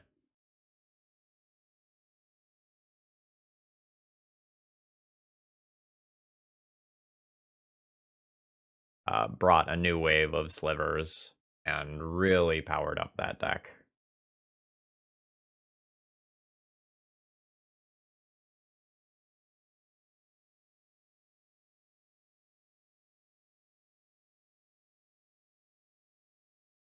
So Assassin's Trophy doesn't do much now. Like, I can use it to blow up a land. I'm really looking for, like, double Plague Engineer. I think I'm just gonna toss those. Batch, probably grab Underground Sea. All that good.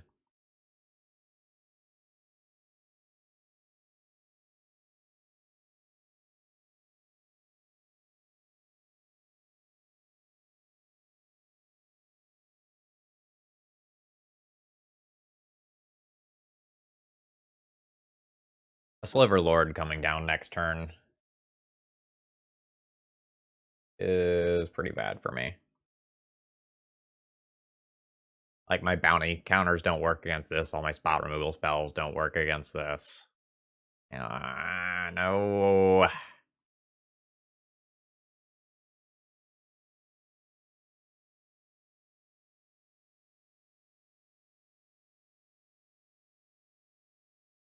I'm probably Assassin's Trophying their land this turn. Uro, though? Uro, though. Let's do that.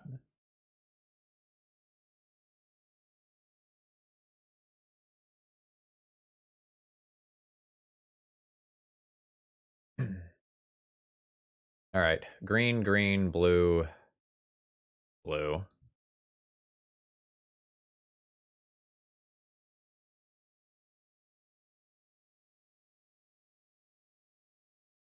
Okay. There's a world where I get to turn the corner and become the aggro deck here.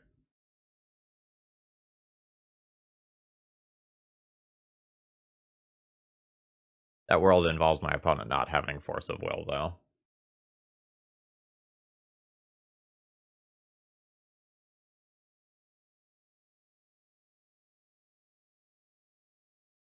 They fly, they fly. Rip my Deathtoucher.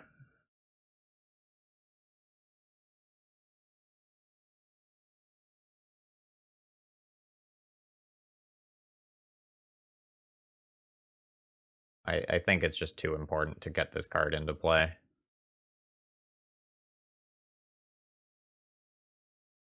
Or at least try to.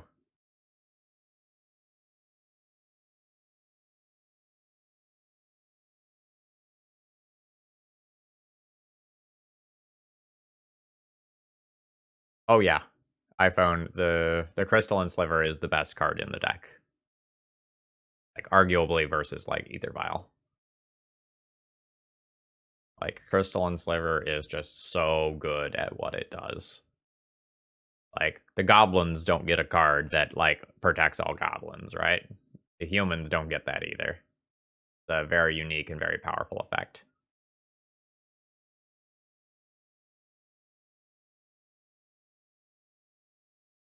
That's so much damage. These things also have first strike.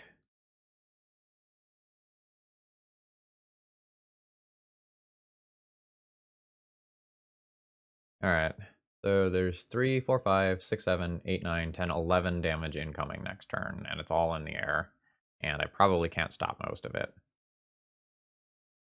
So am I supposed to play Questing Beast and crash in with these two creatures?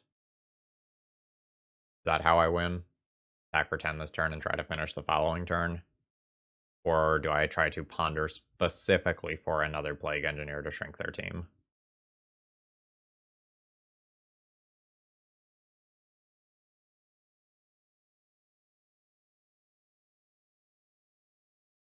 They can grow their team by a lot, theoretically. Like, theoretically, they could put 2 Lords into play on their turn.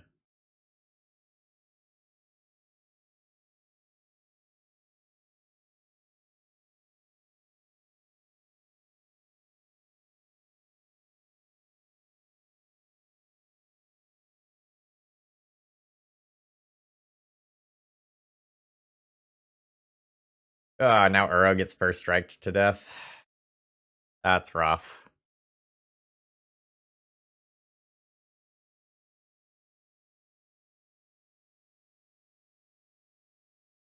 The Harlequin, thank you very much for following, or sorry, for subscribing. I appreciate the support. Jerry, we're having fun with the deck, but opponents are doing things that are strong. 3, 4, 5, 6, 7, 8, 9, 10, 11, 12, 13. I fetch, I die. Okay.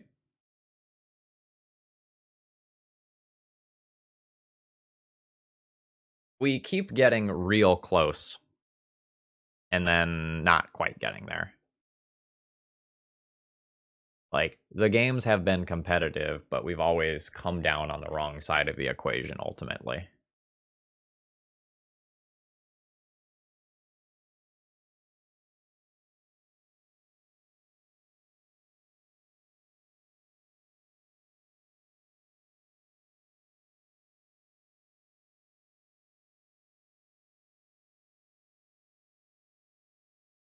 That doesn't literally kill us, but now there's just, like, this team of slivers that are just never going to die. We don't beat that. Hibernation Sliver plus Crystalline Sliver is just insane. Alright. This is a fine keep.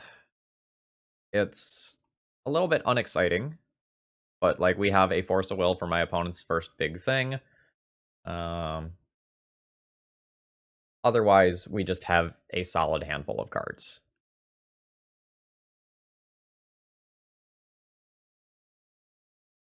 Yeah, Spatula of the Ages, that's a great way to put it. Like, you can get away with doing, like, one super cute, cool thing, but you need to be focused around that, right? Like, it needs to be a core part of your strategy. Let's see if we get stifled.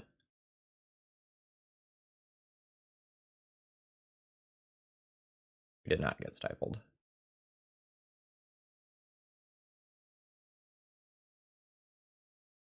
I don't know what my opponent is doing yet, so I'm going to grab the basic, despite the fact that it makes the Uro more awkward. I think the Uro is currently getting pitched to Force of Will if my opponent does something degenerate.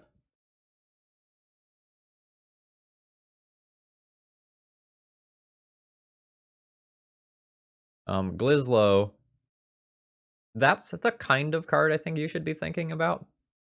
I don't know if that many colored mana pips is going to be good with the mana base, right? So like if you have like basic islands that you want to be fetching for Uros, what is it? Is it green, green, black, or black, black, green? Either way, I think it's going to be a little hard to cast in a lot of cases.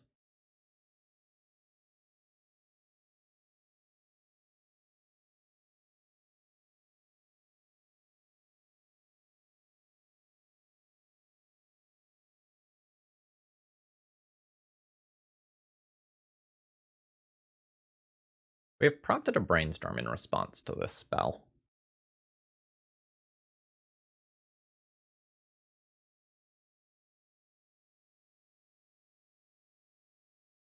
I don't know if that was just a brainstorm that my opponent was going to do anyway, so they just took that opportunity, or if this is a card they actually care about.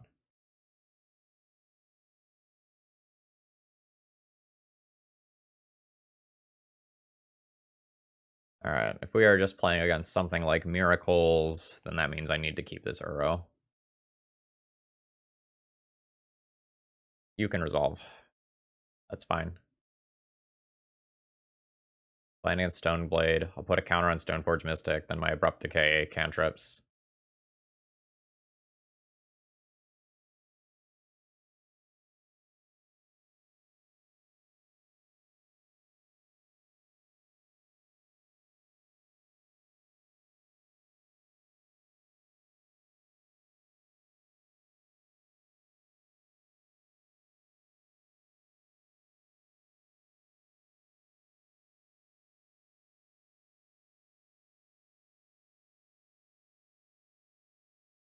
Actually, I want to fetch my Triome right here, I think. I don't want to draw that card.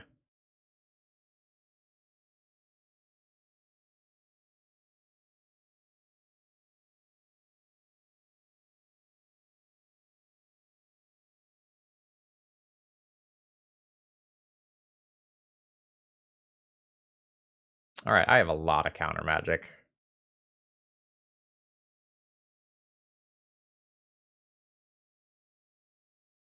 I need some more bodies.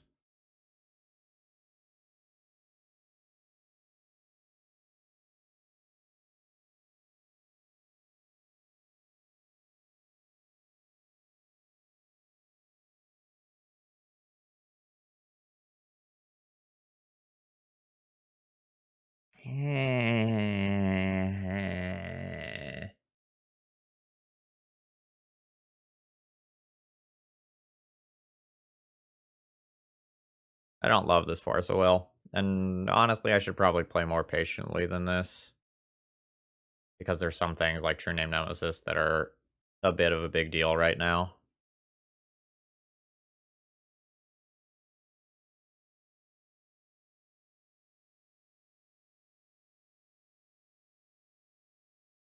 But putting the Force of Will into the graveyard is the 5th card that I need in order to bring Uro back into play next turn. Assuming I can get another land. So I fetched the swamp early before I knew the matchup.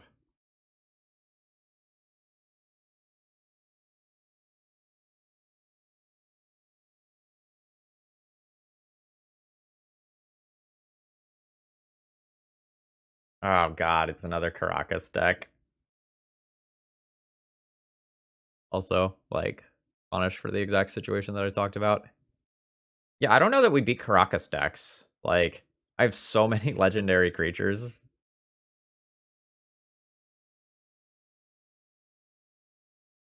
Prop.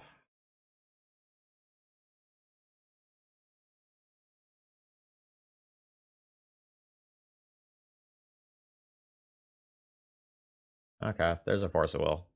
That's good.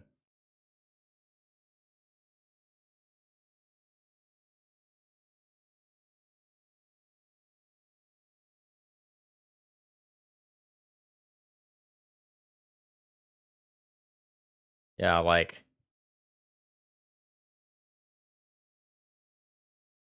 1, 2, 3, 4, 5, 6, 7, 8, 9, 10 of my 18 creatures are legendary. It is now very difficult for me to actually close out a game.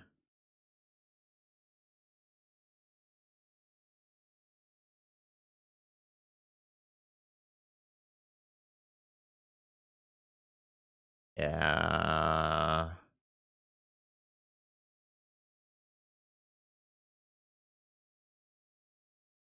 I'm going to hold up Hardcast Force of Negation for Batterskull right now.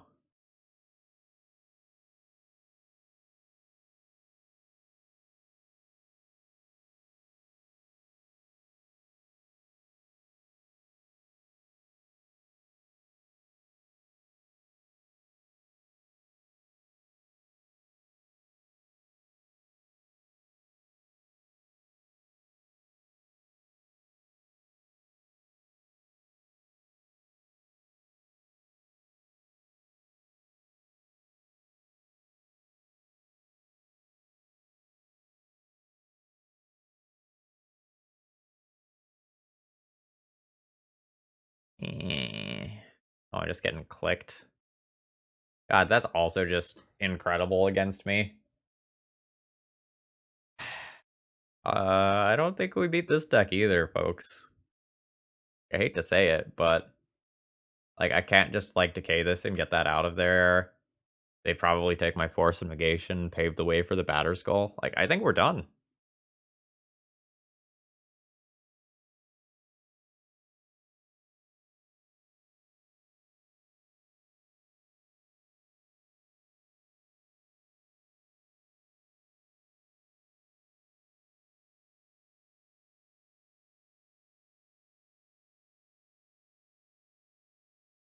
And hopefully my Shovel just gets bounced here and then I get to kill their Vendilion Click with this Abrupt Decay.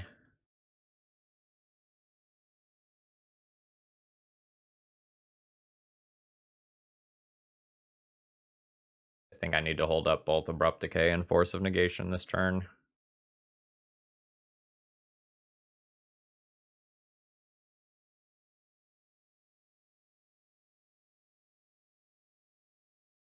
Yeah, but my opponent is going to have Swords to Plowshares for my Uro. They have Karakas for my Uro. They have Karakas for, like, all the cards that I care about.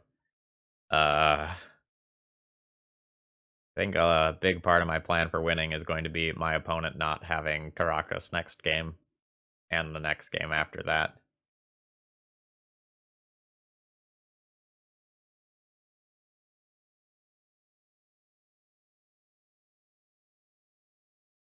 That's a way I could win.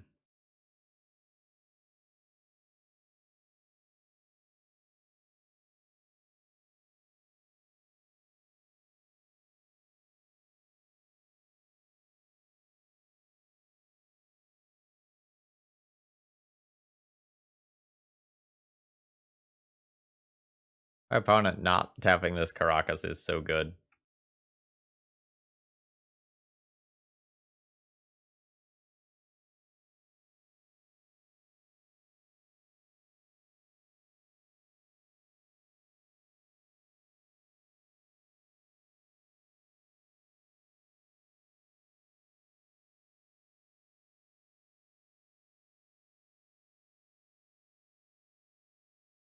Now I don't have a real answer to the Batterskull.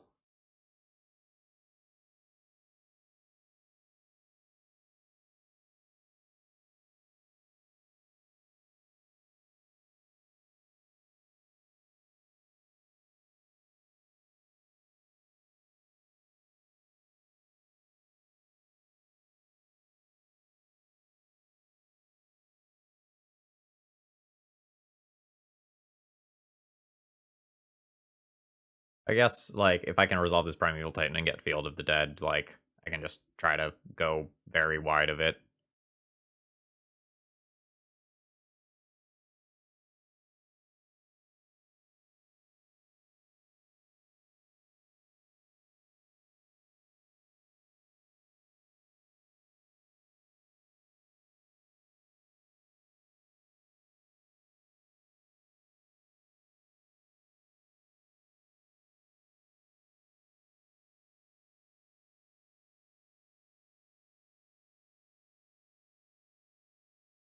Also, it really seems like my opponent is playing around this abrupt decay that they shouldn't know about. Like, they are just, like, absolutely refusing to tap this Caracas, which is something they would do if they knew about my abrupt decay, and they played around it the entire time.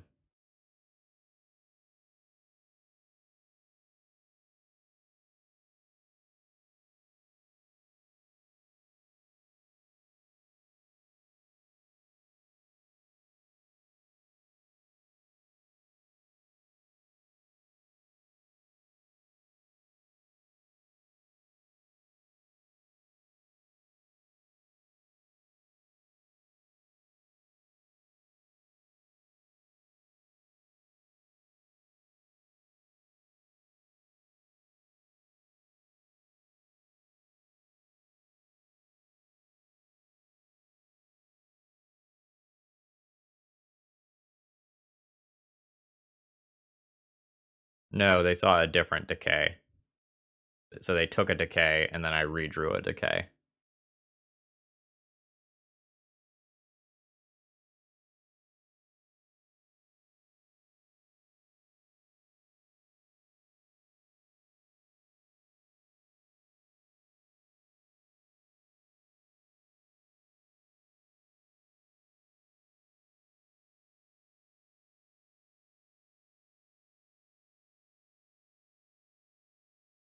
I just find it a little odd how much value my opponent left on the table.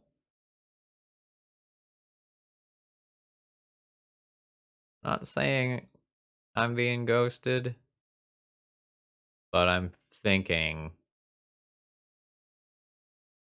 that things look a little suspicious.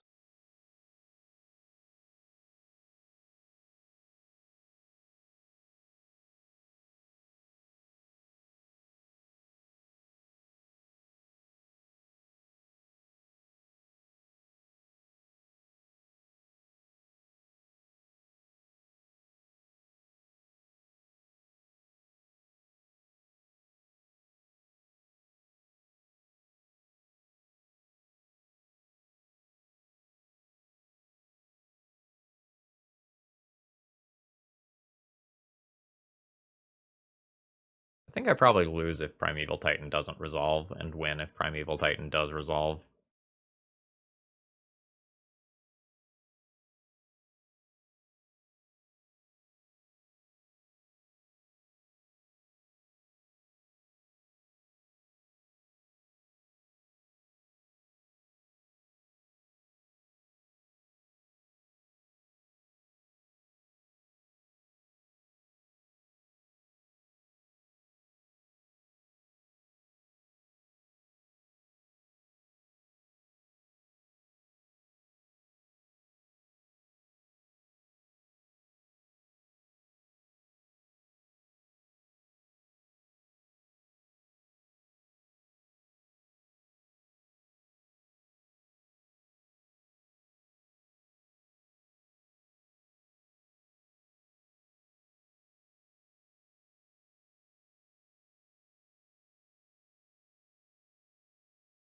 Alright, now I just need to rip something that can help me deal with the Batter Skull.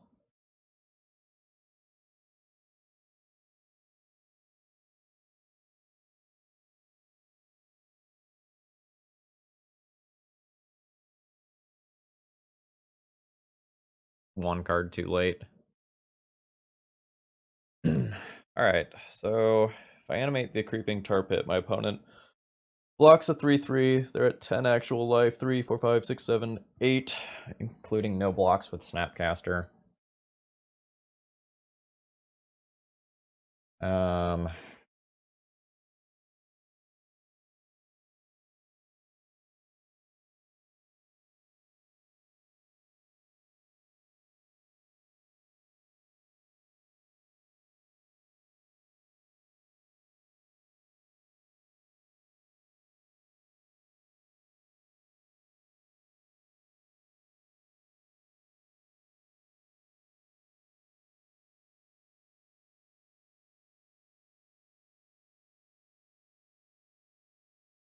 I mean, Clark, can you think of any reasons why having an unblockable creature might be valuable against a Batterskull?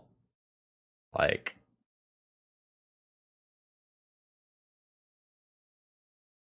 don't I don't think that decision is all that difficult.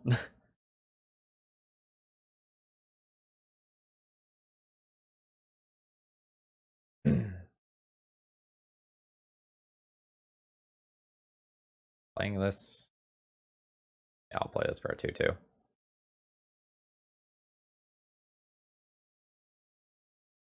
And then next turn, I will just try to kill them in one attack.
The decisions are now kind of on my opponent in terms of how this game goes.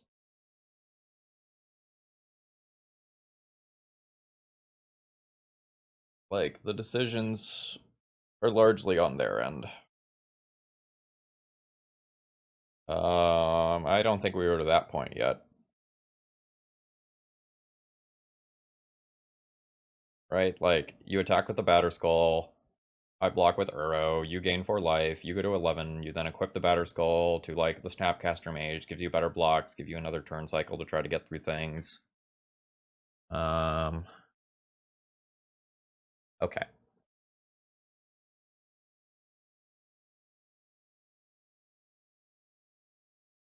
There's a lot of ways I can sideboard. Basically, everything except Leyline of the Void here is a card that I could sideboard in, and it would be reasonable.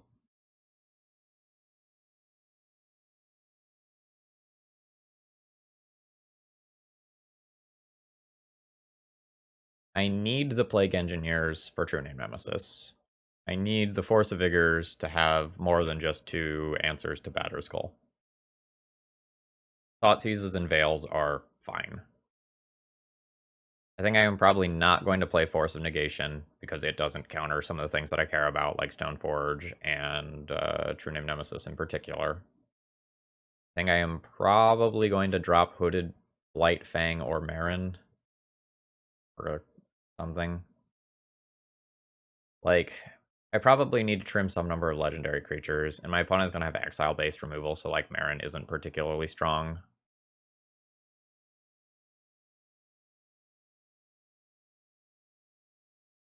Am I going to play Thoughtseizes or Veils?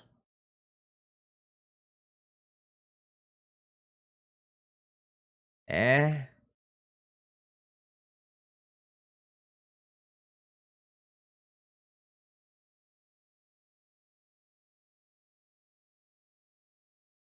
Could do that.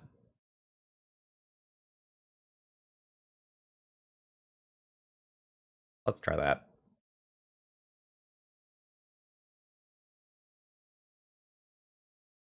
Uh, Awkward. And does not really do anything early.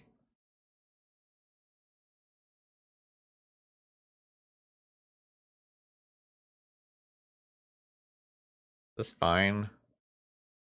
Doesn't really feel fine.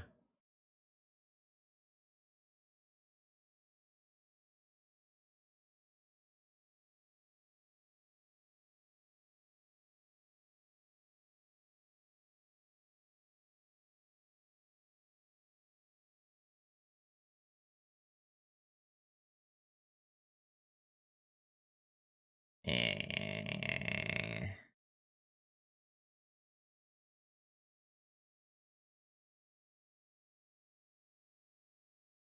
Yeah, Stone Blade is slow, but if I just face down like a turn 2 Stoneforge Mystic or equivalent, like, that's not great for me.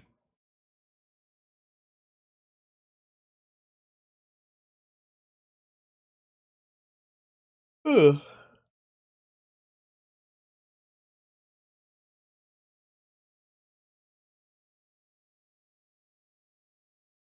Like, I would like to get on board before they do, so that, like, they don't just have free reign in the mid game to play, like, Jaces into Fairies and stuff.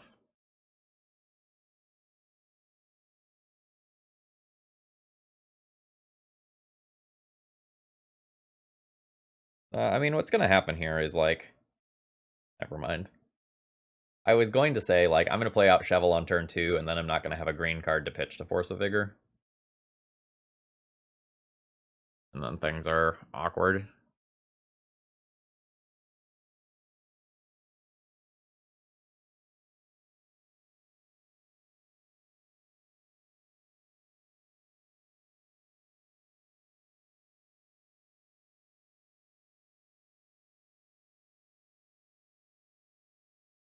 I'm going to cast a Brainstorm here, not specifically to respond to the Stoneforge Mystic per se, but more to just plan my turn, or my next 2 turns really, with more information. Eh.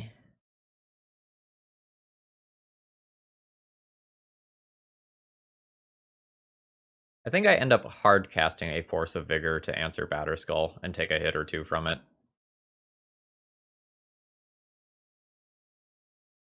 Accordingly, I'm going to bury a Force of Vigor. And if things get really bad for some reason, I can just pitch an Uro.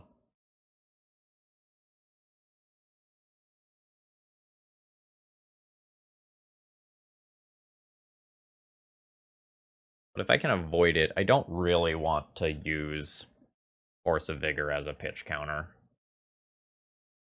Oh, just grabbing Sword of Fire and Ice. That might mean they have the Batterskull already.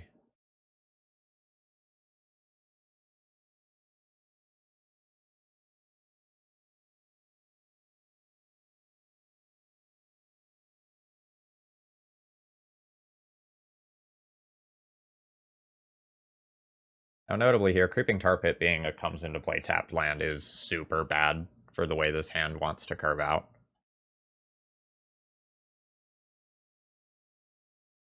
Like, I want, really, really, really want to play this Uro next turn, and not doing so is horrendous.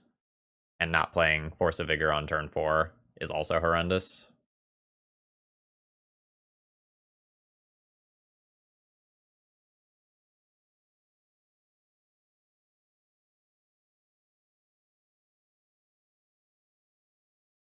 We'll see how this goes.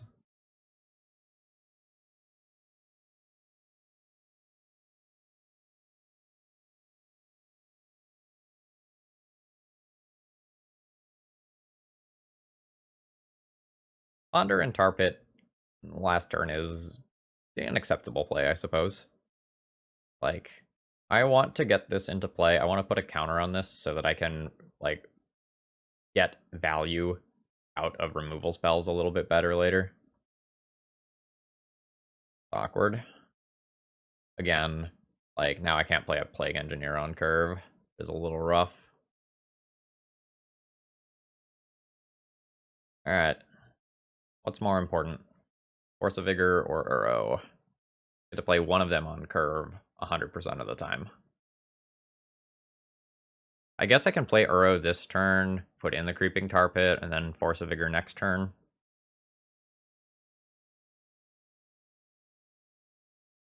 Let's do that. It's just really awkward if the Uro gets countered for some reason. It doesn't feel like it should get countered, but, you know.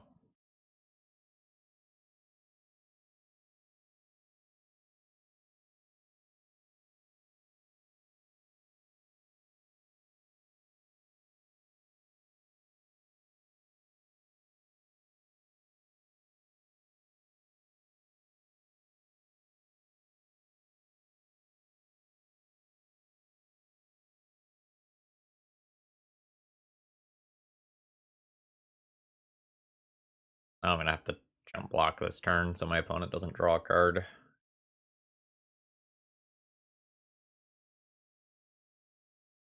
And then I can force a vigor.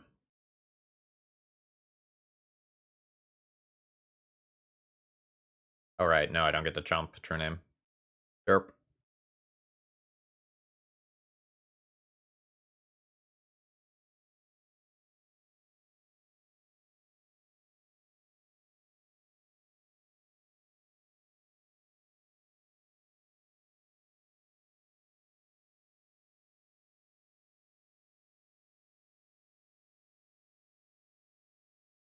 That's interesting.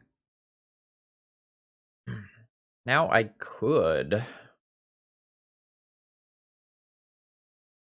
ponder or brainstorm this turn. Try to find something that like kills Stoneforge Mystic or try to find some lands and then pitch counter Force of Vigor on my opponent's turn.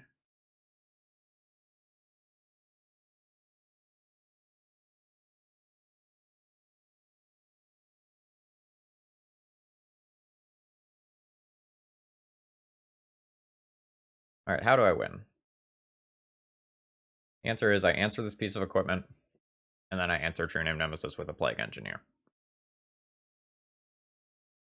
That is the plan. That's basically what needs to happen.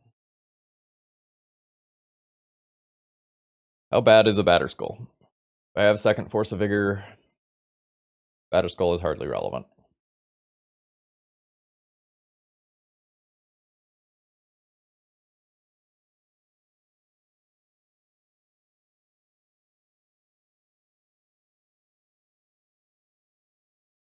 I think specifically because I can play Ponder into Plague Engineer and then go for the Force of Vigor play that kills the True Name Nemesis in this turn cycle. That's strong. I'm going to swing for the fences here. No.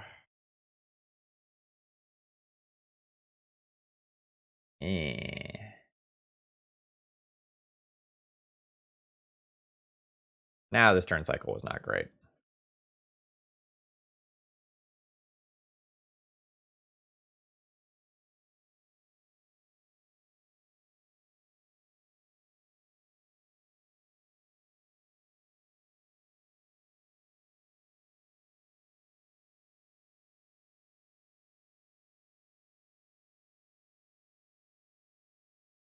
I think I'm going to give them a draw step. Gives them one more card. But on the off chance that they have something like a Jitte or a sort of Feast and Famine in hand that they also try to put into play, I get the 2-for-1.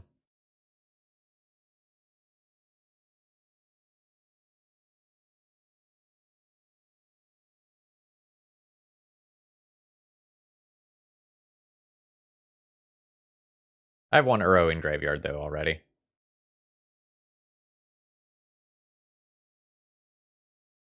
So like I don't need the other Uro.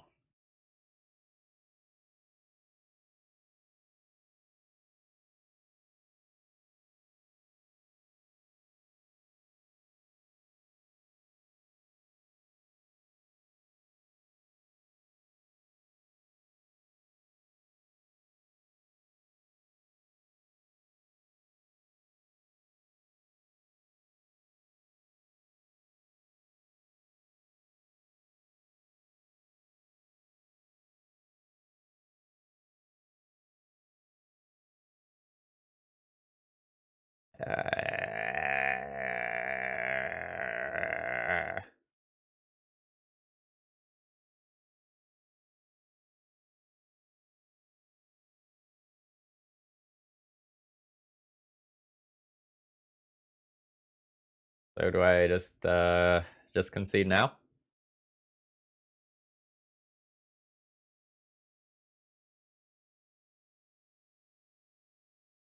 No, no I don't.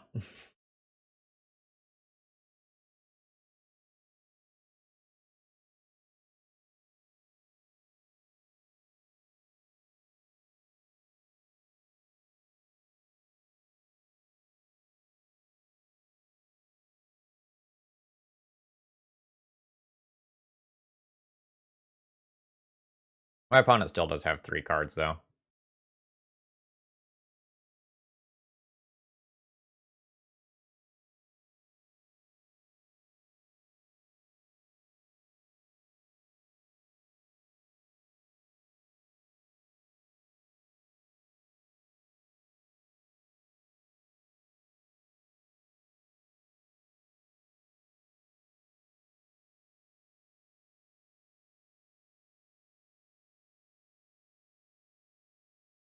I have a decent clock, right?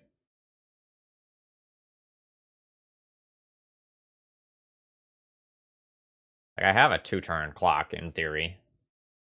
Something like a batter skull can mess me up pretty bad, but with no cards remaining and Uros shut off, I don't know that I have the luxury to play around a batter skull.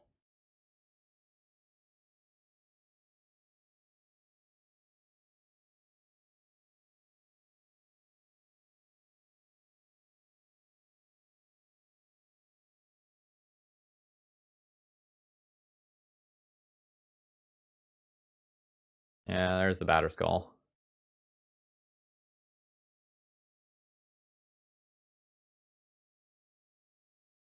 Let's find a removal spell here, I guess. Like that, like use it to kill a stone forge cantrip. Do something from there.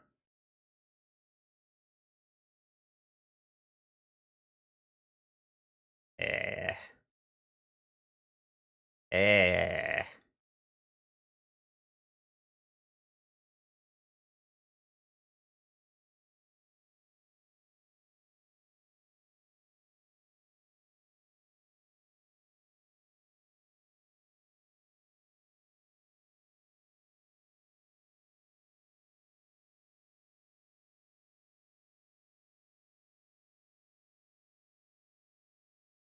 Oh no, does this not cantrip if Shovel's not in play? Yeah. Shit, I messed up this turn cycle then. I'm supposed to attack with Tar Pit. Not the bounty counter that gives the ability, it's Shovel. Yep, I messed that up.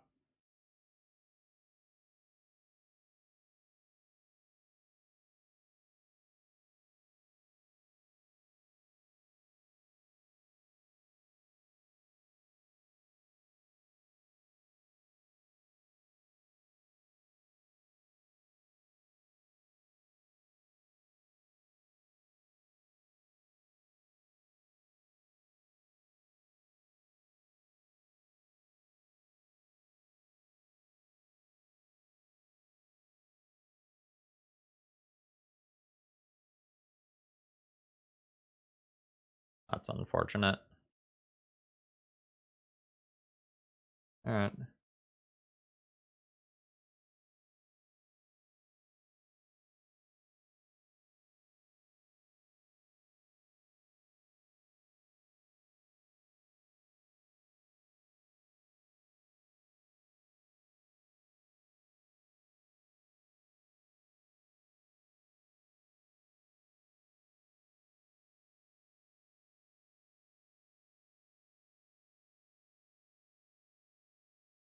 Yeah, it is gonna be rough to try to finish this game without Burrows.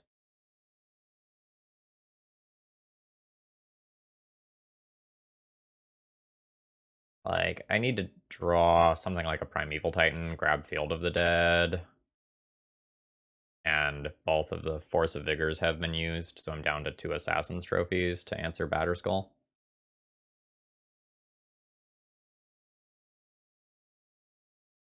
Also, if my opponent just leaves up 5 mana forever, they just get to do, like, the Batterskull block bounce dance.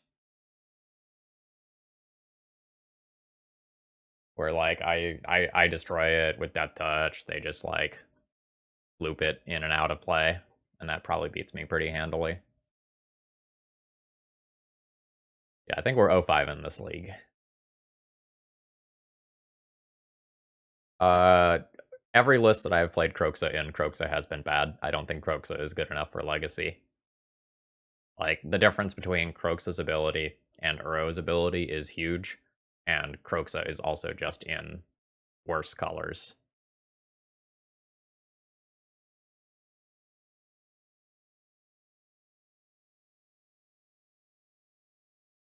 Hello.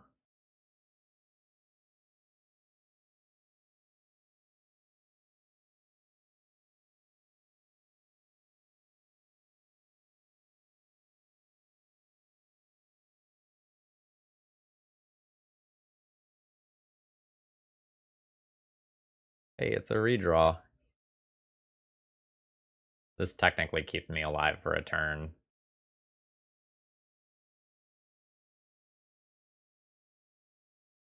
But we don't win from this position.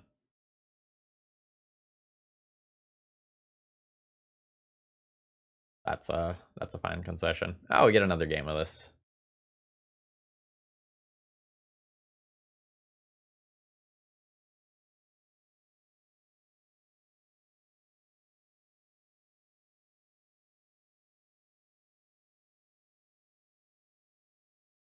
Hmm. Don't think I really get to change much. I can consider the thought seizes on the play.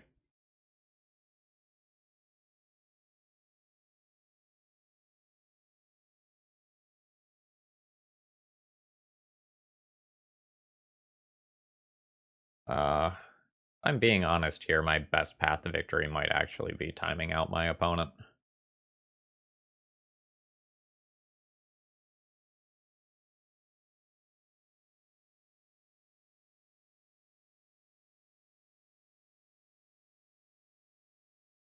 Alright, this time I will remember to fetch my Triome.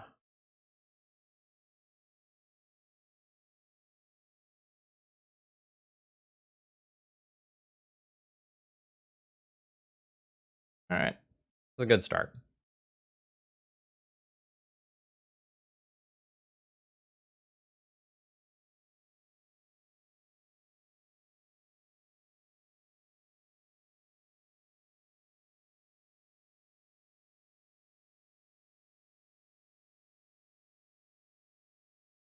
You know, honestly, I almost feel like we don't have enough bot removal for Shovel to do its thing, but we have like 6 main deck removal spells, right? The 4 Abrupt Decays, the 2 Assassin's Trophies.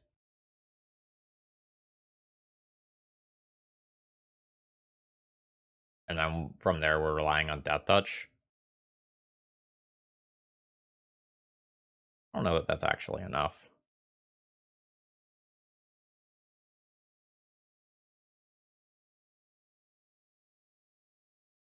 Or maybe there needs to be some Fatal Push or something like that in there too. But then you start running into having just like way too many dead cards versus combo.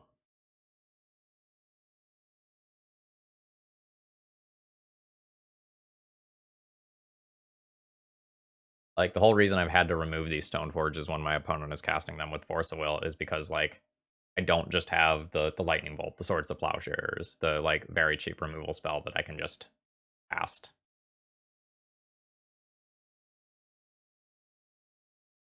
Hoopy Freud, the answer so far today is we don't.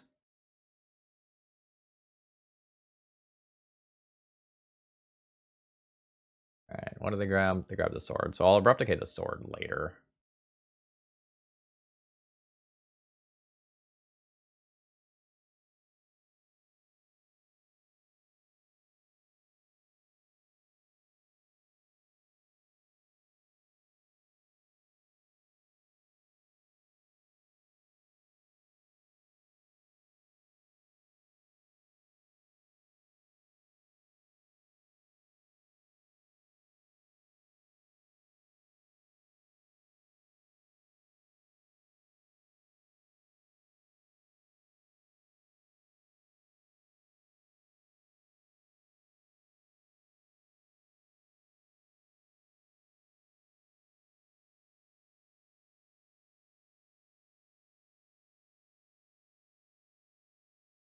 Not Frog, we're gonna name Rogue.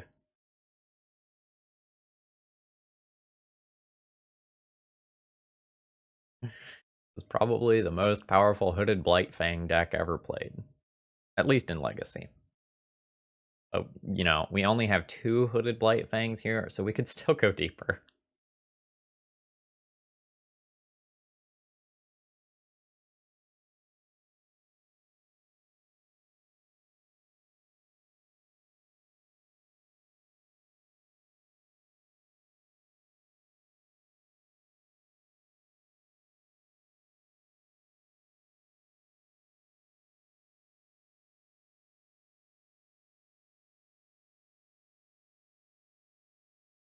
We're gonna brainstorm before anything else here.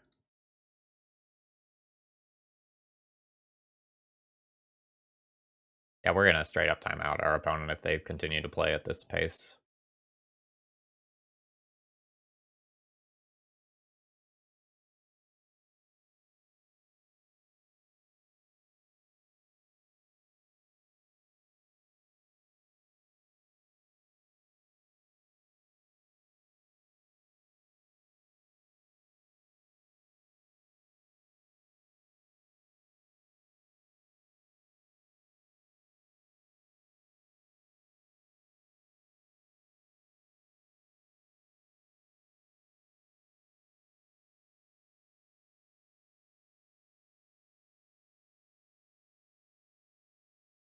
Alright. Do I attack in with Plague Engineer? I don't think I do. I don't want that to get just jumped by a Batter Skull in this turn cycle.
Okay.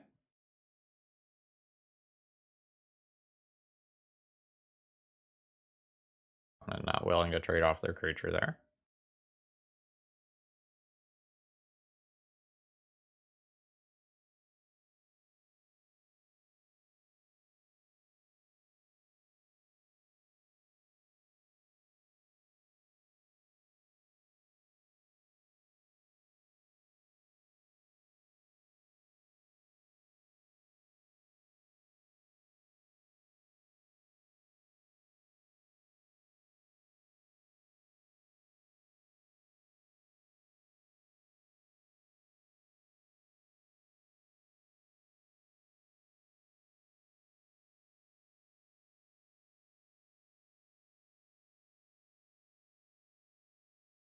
Ooh, Assassin's Trophy?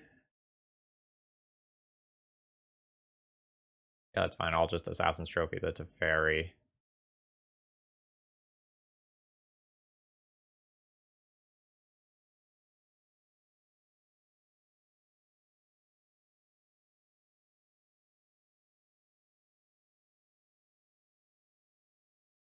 I could even, like, try to ignore the Teferi since so many of my things are good against it, but that seems like the sort of thing that might accidentally get me killed later. So let's just, like, not go down that road.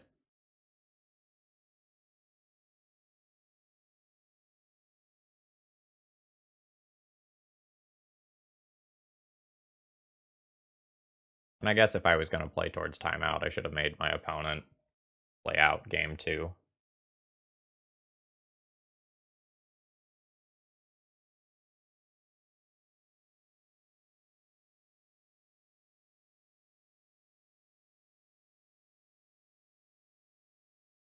A Supreme Verdict from my opponent would be very good here.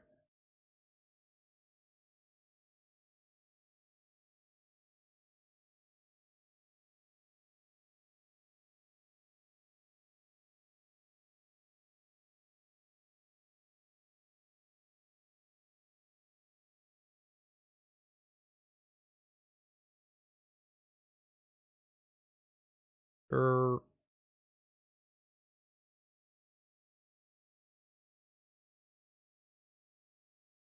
well, that's quite good.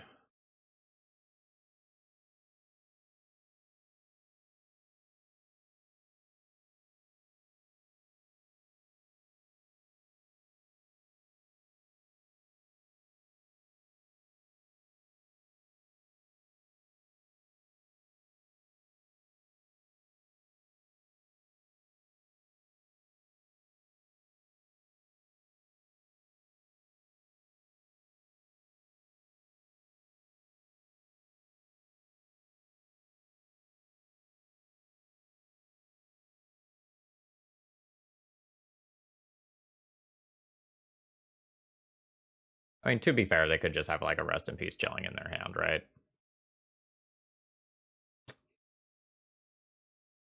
Alright, I don't believe I ordered this many Uros.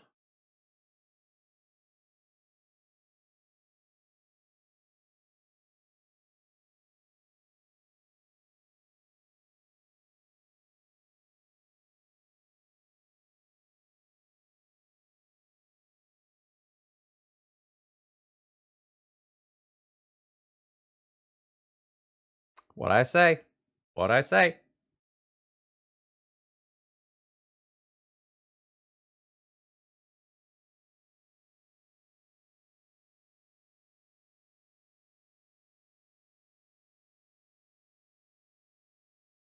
Yeah, Jace does not help them win this game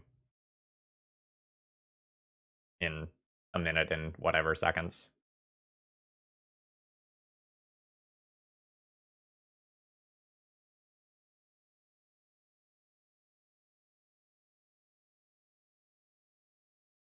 No, it's way better for the I'll do it. Way better for the reactions if I do it this way.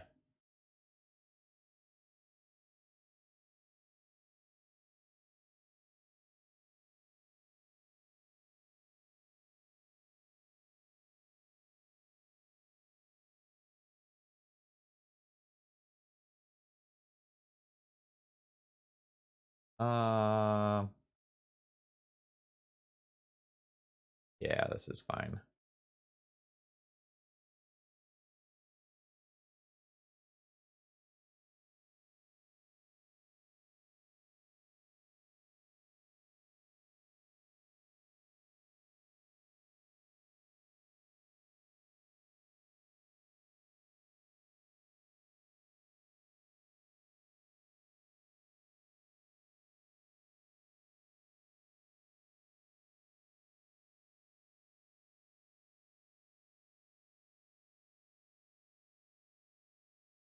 I'm gonna grab a Primeval Titan.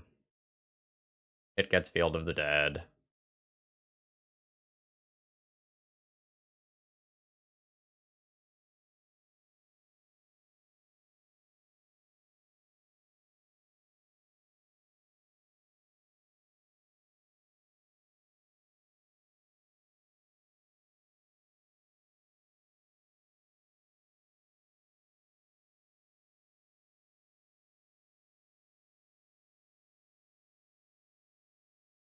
This is a Grave Titan. You're mistaken. It may look like a Primeval Titan, but I swear it's a Grave Titan.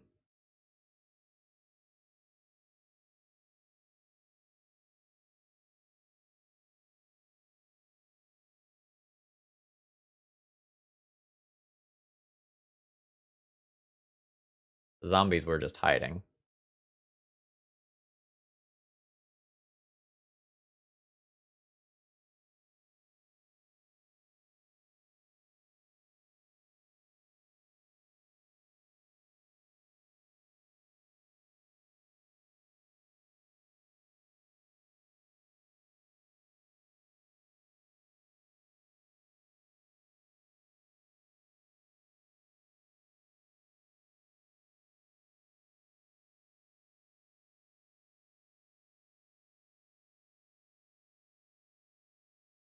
Now Creeping Tarpit, like on its own, is just lethal next turn, in addition to all this other stuff that I have going on here.